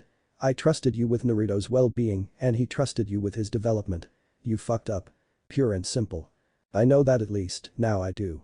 Taking a drink, he morbidly joked, Minato and Kushina will probably kill me twice over when I finally kick the bucket. And I will sit back and watch it happen. So, what happens now? Keep tabs on the Akatsuki and Orochimaru like you were claiming to be doing before. However, I want you to be more focused about it. I know you won't quit cold turkey about your habits, but I expect you to take this more seriously. I want updates bi-weekly, if not monthly. Understand? Nodding, the Toad Sage handed her the empty dish and stood up, readjusting the scroll strap behind him. I'll head out immediately, head to Rice Country and get what I can on Orochimaru first. Jiraiya, Tsunade spoke up just as the man prepared to depart via the window. If an opportunity arises where you can take him out with minimal risk, I want you to consider taking it. He was silent for a moment before responding. That kind of chance isn't something you should bet on, but I'll keep an eye out. As he left, she whispered to herself, I promise to stake my life on Naruto, Jiraiya. So, I'll bet on any gamble that takes out people after him. Charlie Morningstar, Princess of Hell and proprietor of the Happy Hotel located in the Pride Ring, sighed somberly as she sat on her room's balcony. Many thoughts plagued her mind at the moment, with 3 of them taking prominence. The least prominent was the fact that a party for her was approaching soon. It was a celebration of her 2nd century of life, her 200th birthday. She didn't want to have a big celebration, but her parents insisted otherwise. At least she could have Vaggie accompany her as her date for the occasion. The second thing on her mind was the odd pulse of energy that echoed across the Pride Ring a few evenings prior. She had never felt such an abundance of life energy like that. And to have it echo across an entire ring was astounding. Part of her wanted to look into it, but she was distracted by the biggest issue on her mind. The hotel, once a mansion owned by her parents for extended stays in the Pride Ring, Charlie had taken ownership of the building in hopes of retrofitting it into a rehabilitation clinic for demons in hell. Her goal? To promote redemption so that sinners could be welcomed into heaven. The reason? Because she felt that people deserved a chance to atone for what they did in life, but that wasn't the main reason. In hell, there is a yearly event that is simply called the Extermination. During this time, exorcists from heaven, armed with angelic weapons, are sent down to hell to assist in taking care of its overpopulation by eliminating any demon that is in plain sight. This was something Charlie found both saddening and loathsome. She felt sympathy and pity for the demons killed off, and she despised that it was a necessary thing to deal with the overpopulation issue. Thus, the Happy Hotel, where Charlie hoped to change things so that the extermination was no longer a threat to her home and her people. As princess, she felt she had an obligation to her home's denizens. Sure, her efforts were ridiculed and seen as a fantasy, but she truly believed it would be a success. She was also immensely grateful to her girlfriend, Vaggie, kept her grounded. Charlie would admit to having flights of fancy and being overly optimistic at times, but Vaggie made sure she stayed realistic when she would start veering off. She loved her for that. She's probably talking with mom right now, she mused to herself as she left her balcony and headed for where her mother, Lilith, was staying. They're probably talking about my party and the hotel. Approaching the room, she heard muffled voices through the door and politely knocked. When she heard her mother grant entry, she opened the door to the woman and her girlfriend sitting at a table with some papers between them. Hello, dear, Lilith greeted warmly. I was speaking with Vagatha about the upcoming bash. We were just going over the guest list. Right, do we really need to have such a big event, though? Charlie asked with a slightly uncomfortable expression. Han, Vaggie spoke up with a smile, think of it this way. All of those nobles and big wigs attending the party are potential people who may invest into the hotel. Silver linings, yeah. Honestly, Charlie hadn't considered that. With all of the ridicule she had received about the hotel, she never thought of speaking personally with other nobles about the venture. With luck, she may be able to change their minds about her idea and get them to offer their support. Excited about the prospect, Charlie rushed over and hugged her girlfriend while kissing her cheek. Vaggie, you're a genius. Did I ever tell you that? You could stand to mention it more, she fired back in amusement as the couple enjoyed the embrace shared. My, how adorable you two look, Lilith commented, getting a blush from her daughter, while the girlfriend rolled her eyes and smiled back. I take it you're no longer bothered about the party, dear. Charlie composed herself and replied, I'd still rather not make a big deal about it, but I won't turn down an opportunity to help the hotel succeed. Wonderful. We'll see you at the mansion. Feel free to look over the guest list, Lilith bid before using her own personal magic to return home. Charlie took the seat her mother previously occupied and took the guest list into her hand to review it. Skimming through the names of demon nobles and their family members, she noted that a few other guests invited were not nobles. Some were demons who had become successful in their own right and were able to score an invitation. And one of the names on that list was a certain pop star. Verasica watched with interest as her bodyguard and ninja boy readied themselves for a sparring match. It wasn't the first time they had done so, and each one was fun to witness for her. Vortex was a hellhound with a calm ferocity, keeping calm until striking with the fury of a wolf. Whereas Naruto was a tempestuous wind, going wild at the start and striking at all angles with the aid of those copies he creates almost endlessly. Of course, her mind immediately thought of other uses for his shadow clones. Uses that got her a bit moist down there. Unaware of the thoughts of his current employer, Naruto cracked his knuckles and rolled his shoulders as he stepped into the makeshift sparring ring. "You sure you want to do this, Tex?" "Why not? I haven't had a good brawl in weeks," Tex said while finishing off a beer, before casually crushing the can between his palms and tossing it into the trash behind him. "You're an ass, you know that." Naruto replied with a chuckle at Tex's joke before sliding into a ready stance. "Guess I gotta remind you about the fights we had before." "Fight?" cried out Milky, one of Verasica's posse members.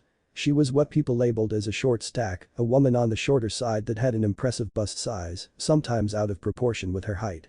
She was also a big fan of Earth's Mortal Kombat series, and she couldn't help yelling out the start of the spar, much to the amusement of her friends. As the spar commenced, Kiki noticed something different about her boss. "Hey, boss." "Yes, Kiki? Did you get a new conditioner for your hair? It looks amazing." Verasica smirked at the question. "Nope. It was actually thanks to Ninja Boy that my hair looks like this." What they were talking about was how Verasica's hair looked fuller and more vibrant, as if it had been injected with life. It added a level of beauty to her natural look that made it hard to decide if she was sexy or gorgeous. Both being different measures of beauty. Coco ran some fingers through Verasica's hair, looking amazed at how soft it felt. "Fuck, what did he do? And can it be repeated?" Ace asked as he sat in Josh's lap. The two in QB were rather close, just as Coco and Apple were also close. "It takes effort to make my hair this good." "Is that what you call it?" Apple teased as she laid her head on Coco's shoulder, giggling when Ace simply flipped her off. Verasica watched as Naruto slid beneath a lunge Tex tried, using his hands to spring himself up and kick the hellhound in the chest. The blow knocked him upward, where a clone was waiting with a heel drop that Tex managed to block by turning his body so he could absorb the impact with his forearm.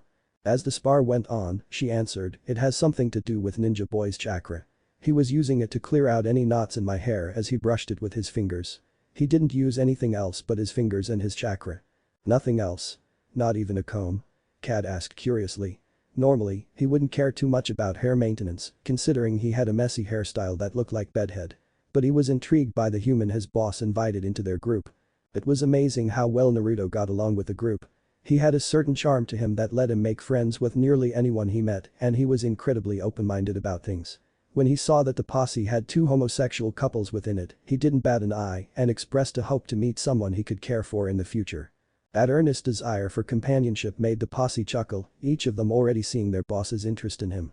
Ever since his first night staying with them, they noticed how comfortable Verasica was with the young man and how she looked lighter than before. As if his presence took away the things weighing down on her. Just his fingers. Although, when his chakra sank into my skin, Verasica moaned for a moment and shuddered. "Fuck, I almost came by how it felt safe to say, Ninja Boy's gonna make a girl very happy if his chakra can do that to them." A smirk formed on her face as she added, "He's not a bad kisser, either. Even if he's inexperienced." Kiki smirked back and nudged her boss. "Staking your claim already?" "Maybe. Who knows?" Verasica answered lightly, though the posse saw her gaze stay with Naruto as he caught a punch with his hand, only to have his own caught by Tex. The two kept a deadlock, grinning at each other as they tried to push the other back. In cinch, they reared their heads back and slammed foreheads without a second thought, ignoring the pain they felt from the matching headbutts. They pushed against each other, blue eyes defiantly staring at white within crimson ones. "You're stupidly strong, kid," the hellhound ground out, not gaining nor giving ground to the human before him. "So are you, Tex," Naruto replied, though his grin grew more devious as his gaze flicked over Tex's shoulder for an instant. "But I won." Vortex was about to respond, but he felt arms encircle him from beneath his pits, forcing him into a full Nelson hold. He growled and snarled as he tried to break the hold, but the damn kid held strong and managed to kick the back of one of his knees, forcing him into a tight spot. While his clone held down the hellhound, Naruto regained his breath and prepared to end the spar, but he couldn't help sweat dropping when he heard Milky call out, "Finish him." Vortex, despite his unfavorable position, gained a tick mark as he barked out, "Damn it, woman. This isn't a video game." Verasica and her posse busted out laughing at his response, while Naruto held back his own laugh and dispelled his clone, freeing Vortex as he helped the hellhound to his feet. "Good fight, dude," Naruto bid with a small grin. "If I didn't use my clones, you would have had me easily." "True, but don't handicap yourself, kid.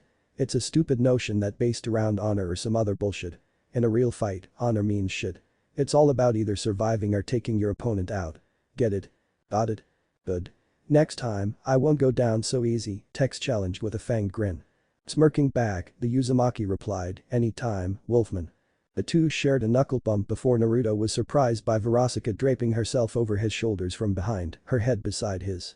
"Not bad, ninja boy," she complimented. "You've improved from your first match with Tex, here."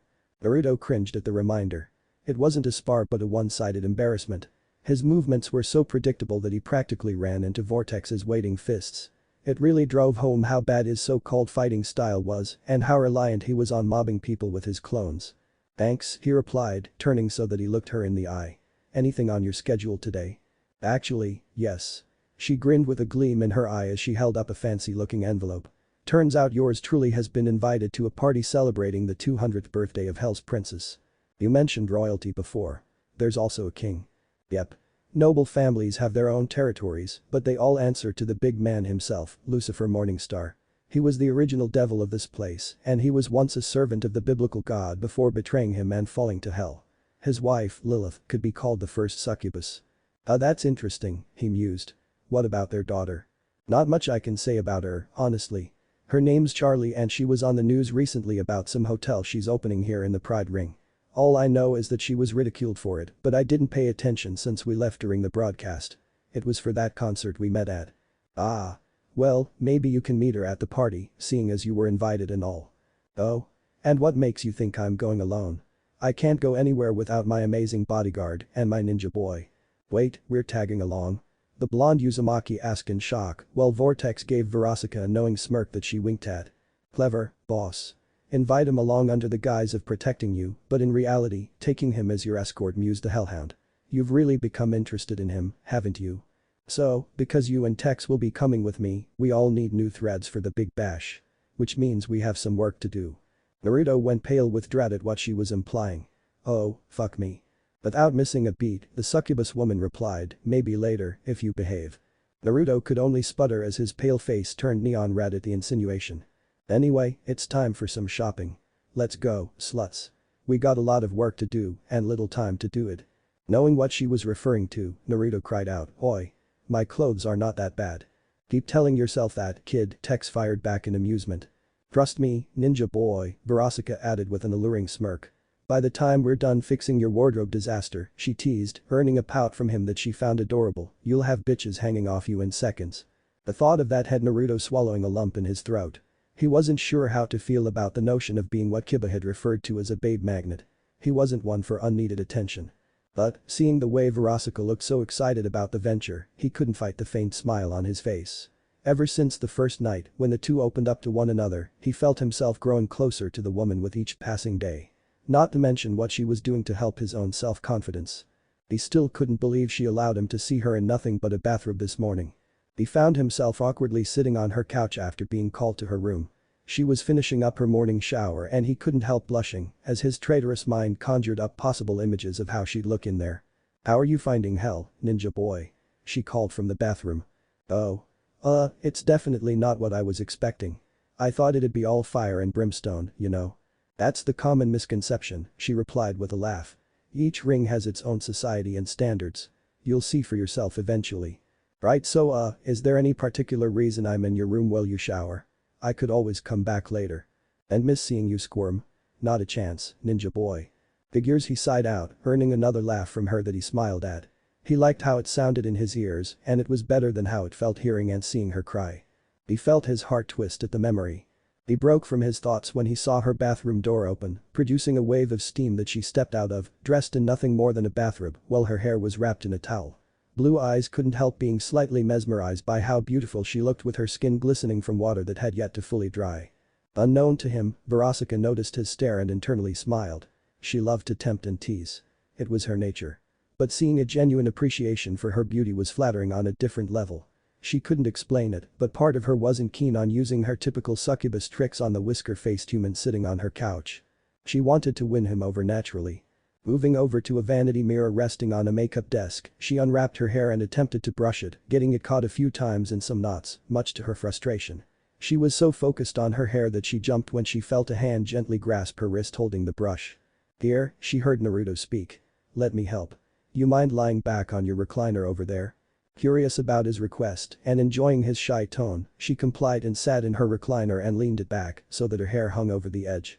She saw Naruto grab the stool she had at her vanity desk and seat himself behind her. My chaperone has some techniques that involve his hair.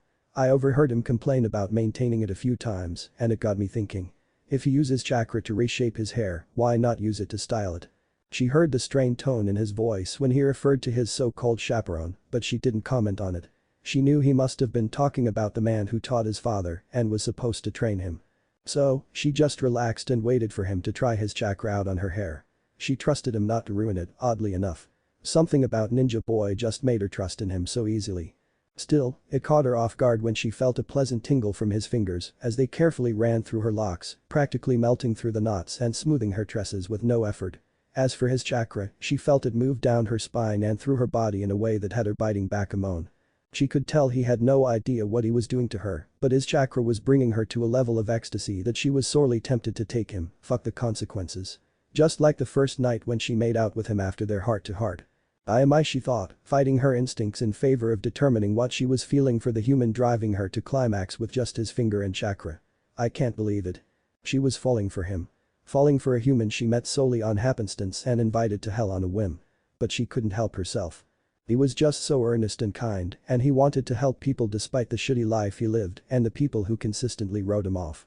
Not to mention that he was fun to tease, his blushing face being especially adorable to her.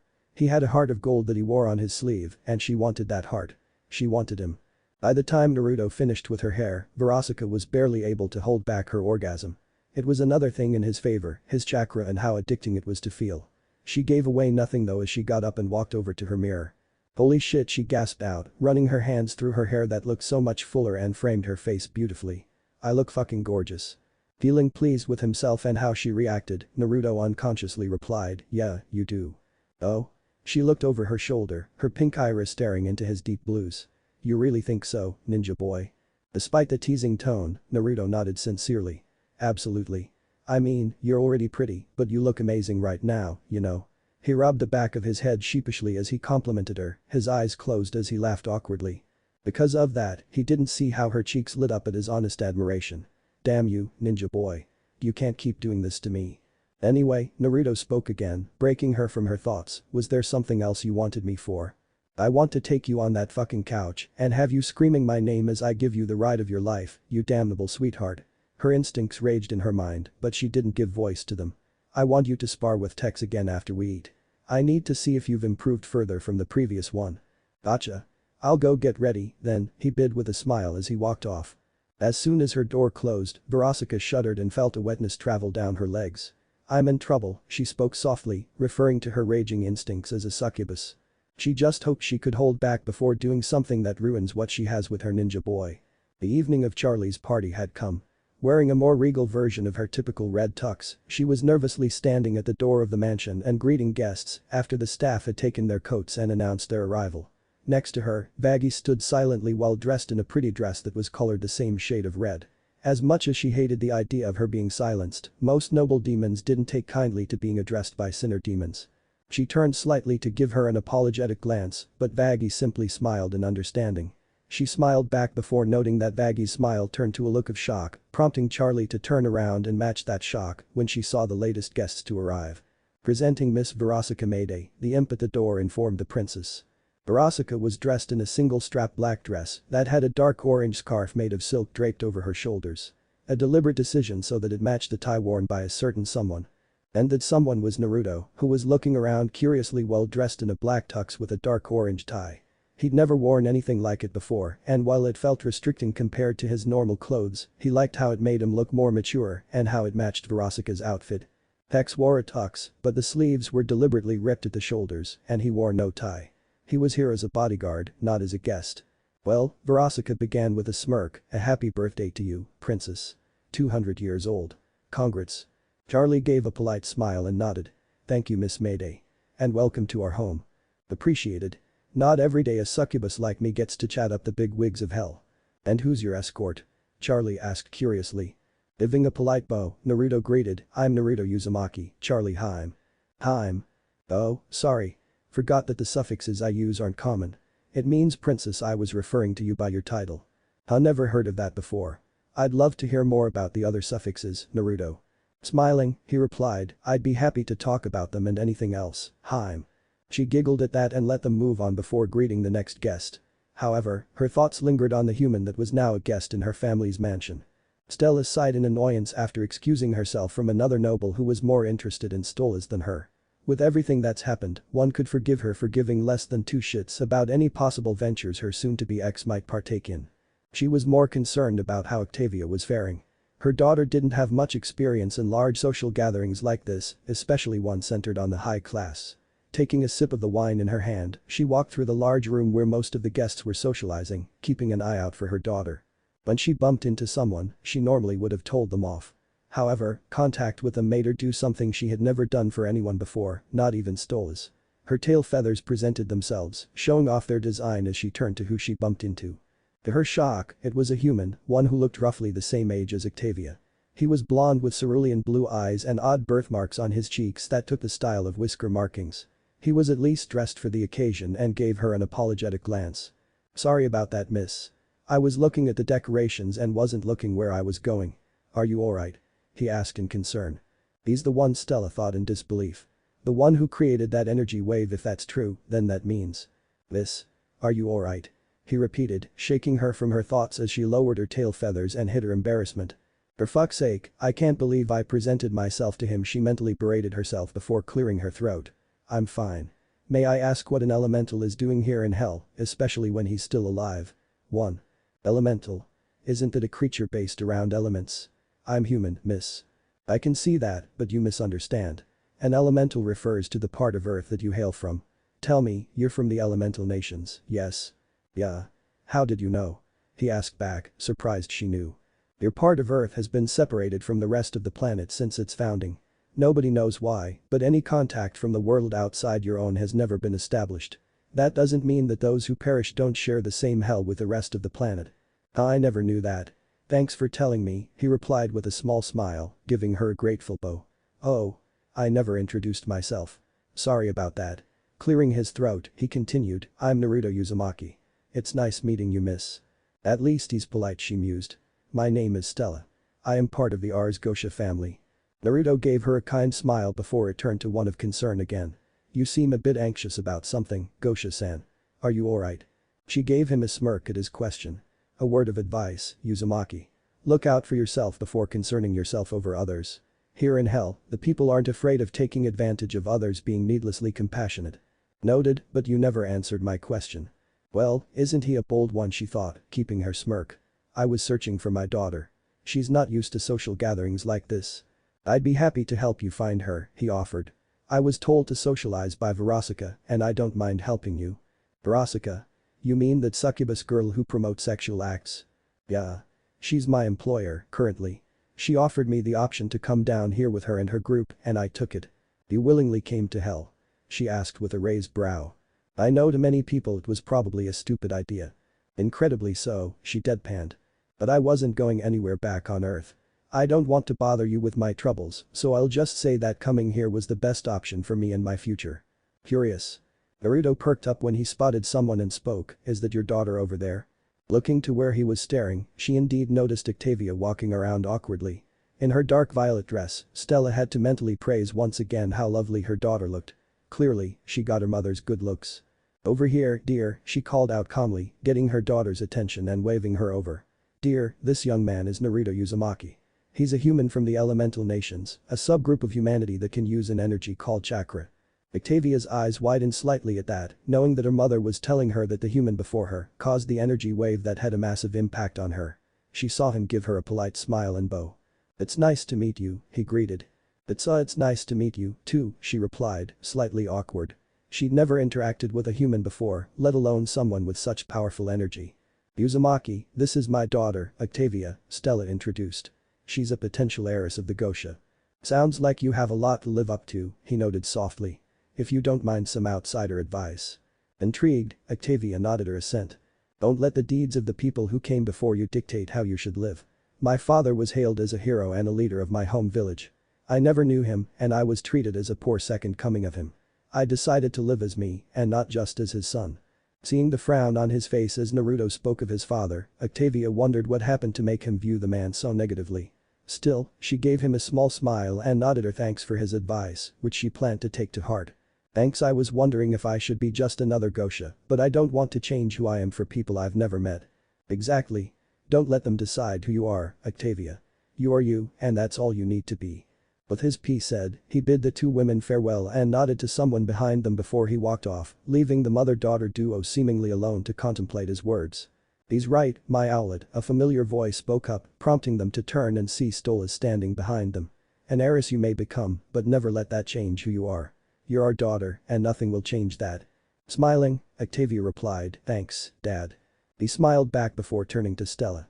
Interesting how an elemental came to hell. A powerful one at that, too. He's unconsciously emitting his energy, and it's rather potent. I doubt he's aware of that fact, Stella replied as she took another drink of wine. He may have too much chakra for his body to fully withhold. What's chakra? Octavia asked. The life energy unique to those from the elemental nations, dear.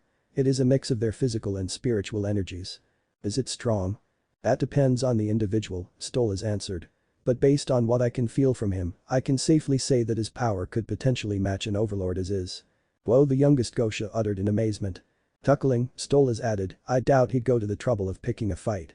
He's aware he's an outsider here, so I'm sure he won't want to make any waves. His phone buzzed in his pocket and he pulled it out to see he had a message from Blitzo. Taking a moment to look it over, he frowned at what he was reading before turning to his future ex and his daughter. I need to go. Something's come up. Will you be alright? Are you suggesting I can't look after our daughter, Stolas? Stella asked dangerously. Not wanting to cause a scene, the man replied, not at all. I merely wanted to know if you wished for me to take you both home at this time or if you wished to stay. Octavia replied, I don't want to leave yet. I'll need to get used to parties like this, anyway. Smiling at her, Stolas gave Octavia a brief hug goodbye before sharing a civil nod with Stella. With that done, he vanished in a magic portal and departed. Taking another drink, Stella suggested, shall we go mingle, dear? Octavia nodded, but part of her was concerned when she saw Stella grab another goblet of wine from a passing imp carrying a trifle. She just hoped that her mother wouldn't overindulge. Charlie was despondent after receiving yet another rejection of support for the Happy Hotel. Vaggie tried to comfort her by patting her shoulder, and it was appreciated. But it was still hard to hear rejection after rejection. And while most were done politely, she could tell that they thought her goal was both a waste of time and foolish. She sighed at a table that she shared with Vaggie, sadly watching the guests mingle and enjoy themselves. Her parents were speaking with Lady Gremory, who did express interest in Charlie's idea but refused to help until Charlie presented some success. 2. Something she was determined to do but found increasingly difficult without aid. It'll be alright, Han, Vaggie consoled her, grabbing her hand in support. Even if no one here supports you, we'll make the hotel work. We'll do it together. Charlie smiled gratefully to her while wiping away a tear that almost fell. Thanks, Vaggie. Her girlfriend then perked up and muttered, incoming. Interested, Charlie turned around and saw Naruto approaching with a friendly smile. Hello again, Haim. Mind if I take a seat? It's really awkward walking around and pretending not to notice people staring. I'll bet, Vaggie commented while Charlie offered him a seat. Name's Bagatha. I'm Charlie's girlfriend and partner. Nice to meet you, he replied before asking, what sort of partner? Vaggie nudged Charlie and nodded her head to Naruto. Getting the message, Charlie explained, we run a hotel in the Pride Ring. The Happy Hotel. It's meant to be a rehabilitation center for sinner demons. Rehabilitation? You mean rehab for sin? He clarified. Exactly. But nobody wants to offer their support to us, Vaggie noted with a deep scowl. Worse than that, they ridicule us for trying to make a difference here in hell and help sinners get to heaven. Wait a minute, he spoke up before turning to Charlie. So you're the princess of hell, but your goal is to help demons go to heaven. Isn't that defeating the purpose of your role here? Charlie smiled and shook her head. You'd think so, but I'm doing this for my people. By helping them ascend to heaven, I not only give them a chance at peace, but I also am taking steps to stop the yearly purges here in hell. Fucking things, so many lives wasted each year, Vaggie bit out angrily. Purges, Naruto repeated, sounding confused but also concerned. Does that mean? Both women nodded grimly at his query. Charlie elaborated, if you're thinking that demons are killed off in droves each year, then you're correct. She gained a look that showed how disgusted she was about the subject. It's horrid. Families here in hell can be torn apart at random, and it's because the population here is too great to manage. Fuck, the Uzumaki gasped out with wide eyes before looking sympathetic to their plight. I'm sorry, so many people who already have to suffer here just wiped out to deal with overpopulation. It sounds insane. Shaking his head, he gave Charlie and Vaggie a determined look before he asked, how can I help? His question caught them both by surprise. Do you want to help? Charlie asked in shock. Even though you don't need to do anything. Vaggie added, just as shocked. They saw him nod firmly. Absolutely. You're both doing something that has real meaning. I'll admit that I came here to hell with Verasica here because I felt like I wasn't going anywhere in my life. I want to be part of something worthwhile, you know. A goal that means something. He then smiled warmly at them, earning a faint blush from Hell's princess for both his praise and how his smile brought out his natural appeal. And I think your goal is definitely worthwhile. Let me help. Please. Charlie looked excited at his offer of support and turned to Vaggie to silently ask her opinion. The Salvadoran woman smiled at the excitement in her girlfriend's eyes and nodded her agreement. Charlie had a bright smile as she stood up, prompting Naruto to stand too. We would be so grateful to have you helping us, Naruto, she stated while holding out her hand. Here's to our future partnership. Naruto smiled back and grasped her hand, sharing a firm shake with her. Looking forward to it, Haim. You can just call me Charlie, you know. She suggested without dropping her smile. Got it, Charlie Haim, he fired back, his smile becoming a small grin that she giggled at. Vaggie smiled at seeing Charlie's spirits lifted by one person offering his support. She knew that her girlfriend needed it. Ladies and gentlemen, one of the servants called out, we present to you all the cake. Most of the guests complimented and praised the towering bakery dish, spotting the top that had 3 candles that spelled out 200 on them. While they were distracted by the marvel, Naruto noticed one of the servants pushing the cart holding the cake slip, making the delicacy go off balance and fly up into the air. Naruto groaned at this and flared his chakra, earning the attention of everyone before he vanished in a blur of motion that snagged the knife from the cart and expertly sliced the cake into dozens of pieces. The singular blur became multiple as Naruto created shadow clones to grab plates and catch the slices of cake before staging them all on the throng of tables where the guests were seated, serving them all before the original Naruto reappeared in front of Charlie with the final piece. The one holding the 3 candles atop it. Happy birthday, Charlie Haim, he bid with a smile, offering her the cake slice. Amazed at what he pulled off, Charlie took the plate and set it down before applauding for him. This kick-started the applause from the other guests, some of them even cheering for his actions. The praise made him smile at them all sheepishly and offer a bow to hide the awkwardness he felt. During it all, Verasica smirked as she uploaded the video of her ninja boy demonstrating his skills to the masses, posting it on her social media account while Vortex chuckled and shook his head. Well, if nobody knew about a human here in hell, they sure will now, eh boss? Absolutely, she replied, her smirk widening at the surge of upvotes her video received within moments, as well as the picture she sneakily took of Naruto and Charlie shaking hands. Looks like Ninja Boy's gonna be making quite the name for himself here in hell. But Stella and Octavia both were impressed by what they had witnessed. That, dear, is what chakra can do for someone's physical prowess, as well as one of the techniques it can be used for in those copies of his. Amazing, Octavia whispered before turning to her mother. Can we invite him to the manor sometime? I want to learn more about his part of the world and about him too. I suppose it can be arranged, Stella replied casually, hiding her own interest in the elemental. Young, handsome, and full of potential based on the raw amount of energy at his disposal, I'll find out what makes you tick, Uzumaki. Lucifer hummed to himself as he observed the elemental boy conversing so amicably with his daughter after that admittedly impressive display. It wasn't the first time he had seen an elemental in action, having met a few that had become sinner demons and were stuck in the pride ring. One in particular, a Madara Uchiha, was an impressive specimen but entirely too prideful for his taste. Especially when he had the foolish notion of challenging him during a family outing to pride. Safe to say, the former Uchiha was no more after annoying Lucifer too much. Seems like Charlie has made a new friend, Lilith spoke up with a smile to her husband. Indeed. I'm curious about the young man. After all, it's not every day that a human, and an elemental at that, comes down to hell before they've died. Lilith gave him a slightly exasperated look. You're going to speak with him privately, aren't you? Oh, calm down. I won't kill the young man. I just want to get my own personal impression of him. Can you blame me? Just be sure to hold back on your power, dear. Charlie seems quite taken with this one and I overheard him offering to help her with her hotel. I make no promises, Lucifer replied with a smile as his eyes glowed. Meanwhile at Imp, Luna was browsing social media on her computer on one tab while the other had the broadcast for Princess Charlie's birthday. She was bored after killing off that mouthy brat who had the fucking nerve to say he was a cat person. She raised a brow when the camera spotted another human in hell, and the other brow rose to join the first when she saw he was accompanying the Verasica Mayday. Which was why she was browsing social media and Instagram. She paused when she saw earlier posts about the human, seeing pics of him hanging out with Verasica and her posse while sharing laughs with them all. Another picture had Verasica showing off her hair while posting that it was all thanks to her ninja boy's magic fingers. An innuendo for sure, but the results spoke for themselves with how much fuller her hair looked. I wonder if he could do the same thing to my fur, she thought aloud in amusement, still scrolling through the other posts.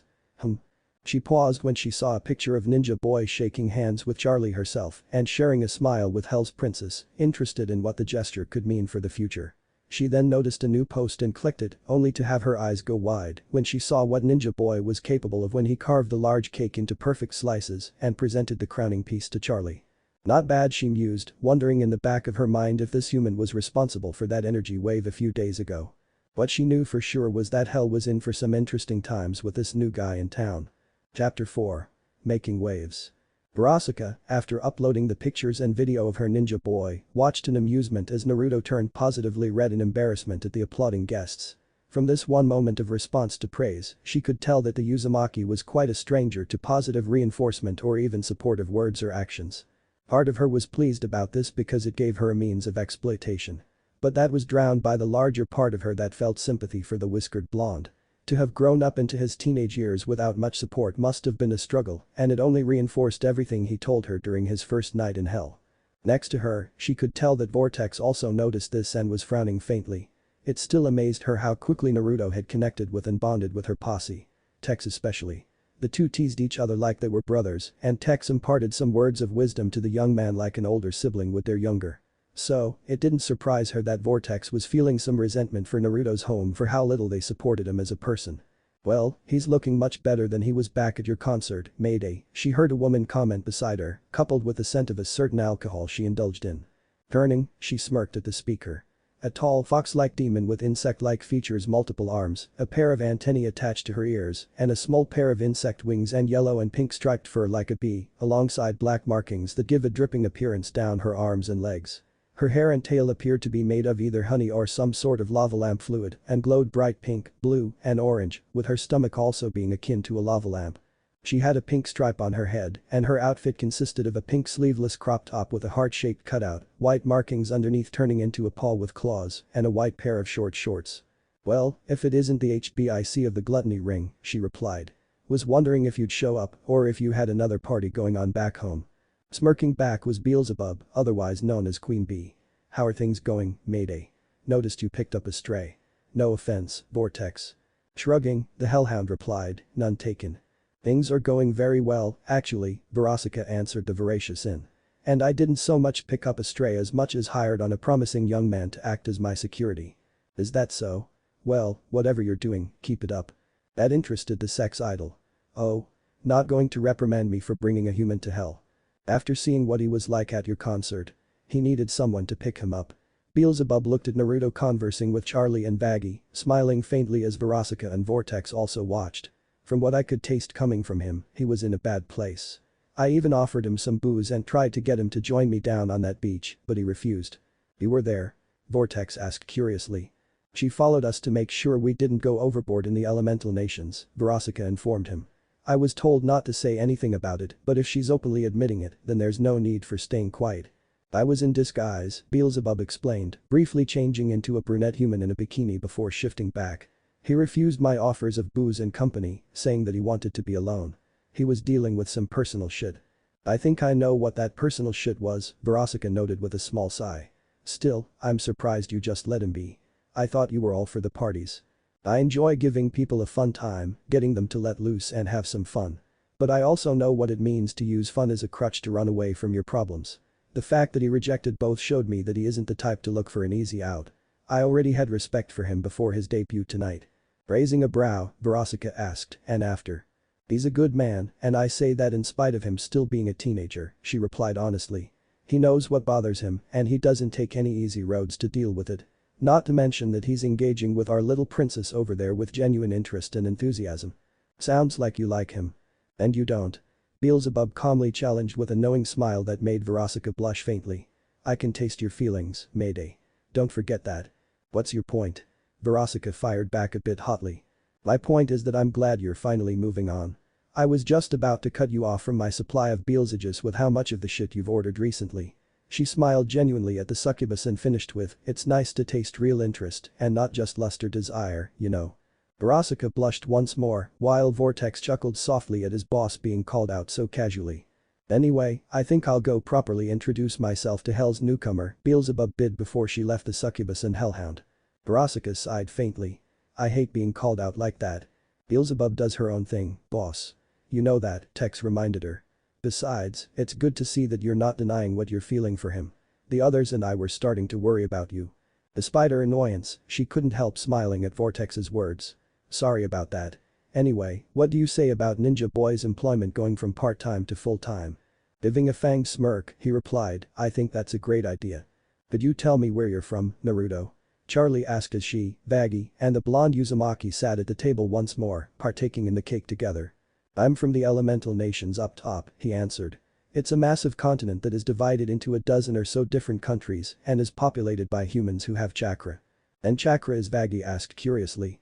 In simple terms, it's a natural source of energy we have that mixes physical and spiritual energies in a balance. This energy is our life because we die if we use it all up. You use life energy to pull off some Mirta like making copies of yourself or moving as fast as you did. Charlie giggled at his confusion and translated, she called your actions crazy bullshit. Oh. He realized before laughing at the eloquent phrasing. Yeah, we can use chakra to pull off some unreal feats. Breathing fire, controlling water from rivers and lakes, conjuring windstorms, harnessing lightning, and reshaping the earth, those are only a few things chakra can do. Amazing, Charlie whispered. You mentioned countries, Baggy asked. Yep. I'm from one of what is known as the Big Five countries. The lands of fire, water, wind, lightning, and earth, he answered.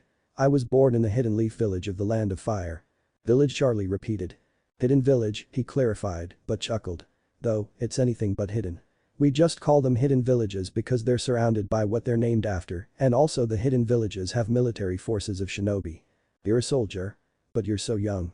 Seeing her concern, Naruto tried to reassure her by answering, to join the shinobi corps of any nation is said to be both a huge honor and a big responsibility. We serve our villages and help to keep them safe and help them grow. See, but how old were you when you joined? Baggy cut in with a narrowed look. That brought him short and he hesitantly replied, I joined when I was about 8 years old and we're graduated as rookie genin around the ages of 12. Child soldiers, Charlie gasped out, looking horrified at the notion. Is that the standard for your part of the world? There are some exceptions, specifically with prodigies who develop their chakra networks at earlier ages or for those who need to start development at earlier ages, he explained. Chakra isn't just a life force for us elementals, Charlie. It's almost like a muscle that we need to develop and strengthen, and it's best if we're taught that from an early age. Some, like with any skill, excel from the start while others, like me, struggle with it at first. What do you mean by struggling? Baggy asked curiously. My chakra network is oversaturated with energy. By the time I was 8, I had enough energy to match the level of your average jonin. Which is the rank for the more experienced ninja. To clarify, genin are rookie ninja graduates, chunin is another way to say journeyman ninja, and jonin are the higher rank ninja. There are other ranks, but they fall into more specialized categories. Charlie and Baggy showed that they understood before Hell's Princess spoke up again. So you had too much energy to control before you even entered your village's academy. That explains you personally, but what about the average entry into the academy?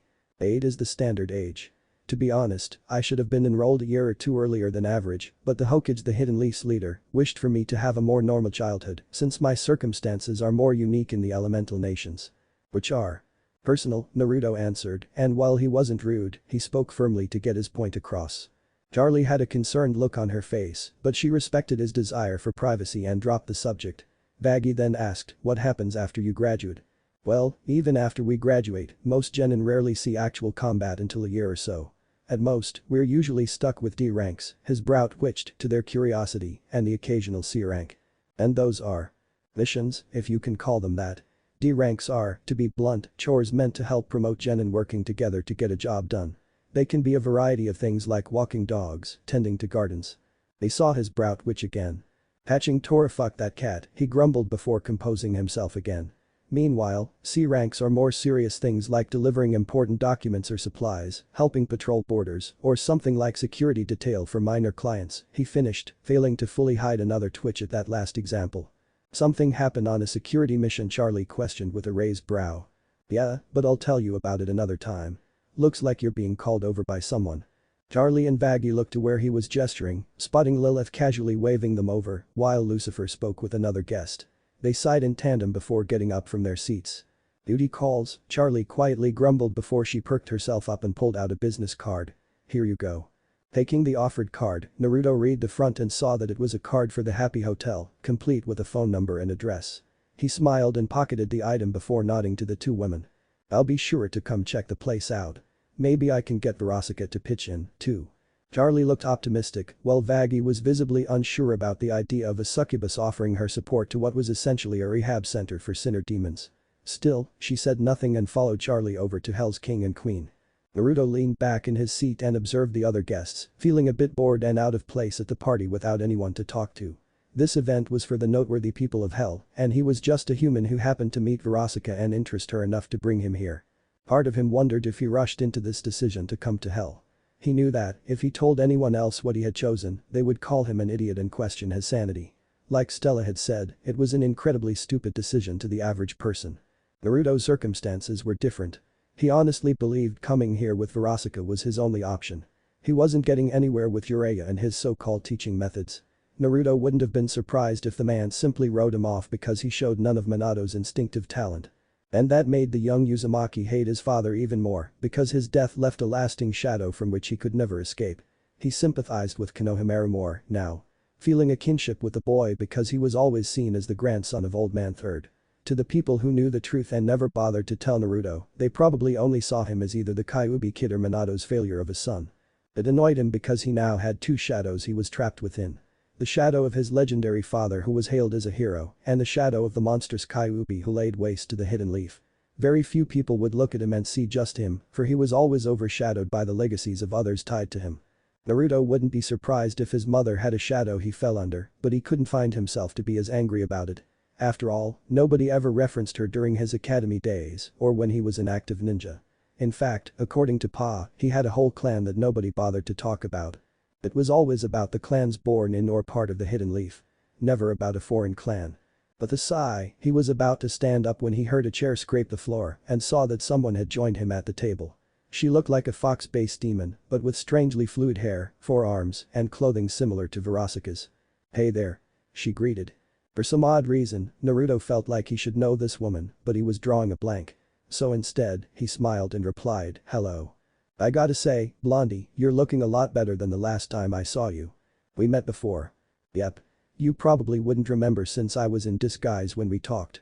Give me a sec, she requested before her appearance changed into that of a very familiar beachgoer Naruto spoke with during Verasica's concert. Ringing any bells, Blondie? Nodding he replied, yeah, I remember you. I didn't know other demons were visiting the elemental nations. Changing back, she replied, well, I was actually keeping an eye on a friend we both know. Verasica's concerts get pretty wild, huh? Wild isn't the word I'd use, he sheepishly replied with an awkward laugh, recalling the massive orgy that happened just after the woman across from him left him alone. So, what's your name? I'm Naruto Uzumaki. Beelzebub, the queen sin of gluttony here in Hell, she greeted, reaching one of her hands across the table to shake his. It's funny how life works, huh? Whatcha mean? Well, I just happened to meet you at Verasica's concert because I was able to taste how you weren't in the best mood. You can taste emotions, Naruto cut in with interest. Unknown to him, the Kyuubi also cracked an eye open in curiosity. That's right, and I was tasting some pretty bad vibes coming from you that day. That's why I offered you to join me down at the venue before you shot me down. I wasn't in a good place at the time, he tried to explain, even though he had explained himself to her when she was disguised. Oh, trust me. I know. I also know that, well, you did try some of the booze I gave you, you dumped it not long after. Spying on me? He asked jokingly, earning a small laugh from her. In a way. See, I'm a party girl. I love to throw big events to get people to let loose and have a fun time. Get them to forget their troubles for a little while, you know. He nodded in understanding. Problem is sometimes there are people who enjoy themselves a little bit too much and they end up depending on the partying and the drinking and the binging like a crutch. They don't have the balls to face what's troubling them and instead try to live in denial about everything. It's upsetting because by that point, you're not having fun. You're running away. Naruto hummed thoughtfully at that. I might be running away, though. How so? She asked with a calm smile. Because I literally came here to help because I was sick of everything that had happened to me and how I wasn't going anywhere with my life. How's that not running away? Because you're not so dependent on being here that you can't function. What does that mean? Take an alcoholic for example. To most of them, they believe that they can't face the world sober and depend on booze so much that they can't function without it. Now, I get that not all alcoholics are like that, but that's just an example for you. I still don't think I get it, he replied honestly. That's fine. Let me try it this way. You don't plan to stay here forever and never go back, right? No plans to abandon everyone you know and stay in this place of damnation for the rest of your life. Naruto immediately shook his head negatively. No, I don't. I still have promises back home I need to keep and I have a few people I could never leave without at least saying goodbye. And that right there is why you're not running away from your problems. You're just taking a break from them and giving yourself time before you face them. Don't regret your choices, Blondie. If you did, would you have met Verasica or that hellhound of hers, Vortex? Probably not. You're stronger than you think, she said emphatically. You'll see. He slowly smiled at her, showing his gratitude for her words. Thanks Beelzebub. Oh, call me B. Everyone else does, she replied with a wink. Tuckling, he corrected, thanks B. No prob. Now, I better go. Looks like the big man himself wants to talk to ya, she bid, gesturing to Lucifer who looked to Naruto with a small smirk. Any advice before I head up there? Naruto asked, slightly nervous. Don't leave your balls here at the table, she answered with a grin before floating away. Gee, thanks, he muttered under his breath before getting up from his seat and heading over to the royal family of hell. Boss, the big boss is calling Naruto over, Vortex warned Verasica, who choked on her wine in shock. After coughing clear her lungs, she started freaking out. Fucking shit. Please let Lucifer be in a good mood or I'm so royally fucked. Not to be that guy. Oh, you are definitely being that guy right now. But I did say to be ready for the backlash, Tex finished. Take a chill pill, girl, Beelzebub said as she floated back over to the duo after her chat with Naruto. You may not believe me, but Lucy's a chill guy. I still can't believe you call him that, Verasica deadpanned. Hey, he's like a brother to me, you know. Anyway, Blondie will be fine. You'll see. The sex idol didn't share the party demon's blasé attitude and it wasn't because she lacked faith in her ninja boy. It's because he's her ninja boy that she was worried. Would Lucifer kick him out of hell, kill him on the spot, or do something else? Naruto, she thought in worry. Mom, Octavia spoke up, interrupting her mother's 7th glass of wine. Naruto is being called up by Lord Lucifer. Stella paused with the rim of her goblet near her beak, lowering it away from her face to turn her attention to where the royal family was standing. This could be either a good thing or it could end badly. What do you mean? Uzumaki wasn't brought here to hell properly, dear. He joined a succubus demon who brought him here. Something that is against the laws of hell. Octavia looked worried at that. Will he be okay? I don't know, dear, Stella answered with a small frown. We just need to see what will happen. The young Gosha listened to her mother's words, watching the blonde human approaching the royal family while growing more worried. Here he is, the young elemental. Lucifer announced as Naruto approached. How are you finding your time with the damned, my boy? Naruto scratched his whiskered cheek for a moment. It's different, but not so bad. Oh? Give it time, kid. You humans and your morality can never get along with the demons and sinners of hell. Unless you fuck up in life, of course. Naruto noted that Charlie looked ashamed at her father's words and he frowned faintly. I doubt that. I'm getting along pretty well with Verasica and her group and I'd like to think Charlie Haim and I are friends. Charlie looked slightly surprised for a moment before smiling at him while Lucifer snorted. There's always the occasional odd egg. So, the question that needs to be asked. Why are you, a human, here in hell? Needed some time to get my head on straight after learning about some bullshit back up top. I was offered a job in the meantime and I took it. That a problem? He challenged, earning stunned looks from the guests of Charlie's birthday. Verasica tensed up at his challenging tone. Ninja boy, shut up. The boy's got quite the set on him, Stella thought with amusement, slowly growing more aroused at the boldness the elemental was showing. He's standing up to Lord Lucifer. Octavia mentally freaked out. Beelzebub smirked and thought, interesting. Lucifer chuckled at Naruto's tone. A problem? No, not at all. He answered, before taking a moment to pause. Well, not one for you, anyway. For your employer, though. Hearing the man in charge trail off made Naruto and Verasica tense, and the Uzumaki reflexively primed his chakra, unconsciously creating a slightly weighted feeling in the air. You planning on punishing her for bringing me here? She broke the law, kid, Lucifer fired back calmly, priming his own demonic power in response to Naruto's. Here in hell, I make the laws. So, I enforce them when they're so blatantly broken. Yeah? Naruto almost growled out, raising his chakra output enough to outline his form in blue energy. Pretty ironic that the place people go to for breaking laws and being evil in life need to follow the laws of the so-called king of hell. Rules and consequences, my boy, Lucifer replied, outlining himself in a pitch-black aura as everyone at the gala has some difficulty breathing and standing up straight. Without them, we live with the animals and are left with primal instinct. You'd be surprised how that primal instinct comes out even with rules. Besides, I thought the demons here in hell thrived on those instincts. You have a lot of opinions for a place you've lived in for, what, a week? Maybe you need an outside perspective or someone who thinks outside the norm like Charlie Heim. The Uzumaki challenged. Sure, her goal is mocked by most of the people here, but she's trying to do something with this place and not just bow down to the status quo. Lucifer finally lost his smirk, his aura spiking and betraying how Naruto's comment got to him. You think I'm bowing down, do you? Shrugging mockingly, Naruto smirked this time as his chakra output spiked to match his aura. You tell me. Charlie Heim told me about the yearly purges in hell, and while you do nothing about it, she's taking steps to change things despite facing ridicule and mockery. She's not bowing down. Cheeky little shit, aren't you? He challenged the whiskered teen as his features started morphing into a more demonic form and his aura started flooding off his body. I've been known to thumb my nose at people of authority, Naruto fired back, surging his chakra and surrounding his body in flickering flame-like energy. Charlie and Baggy were left stunned at what was happening, amazed at what Naruto was doing in front of so many people.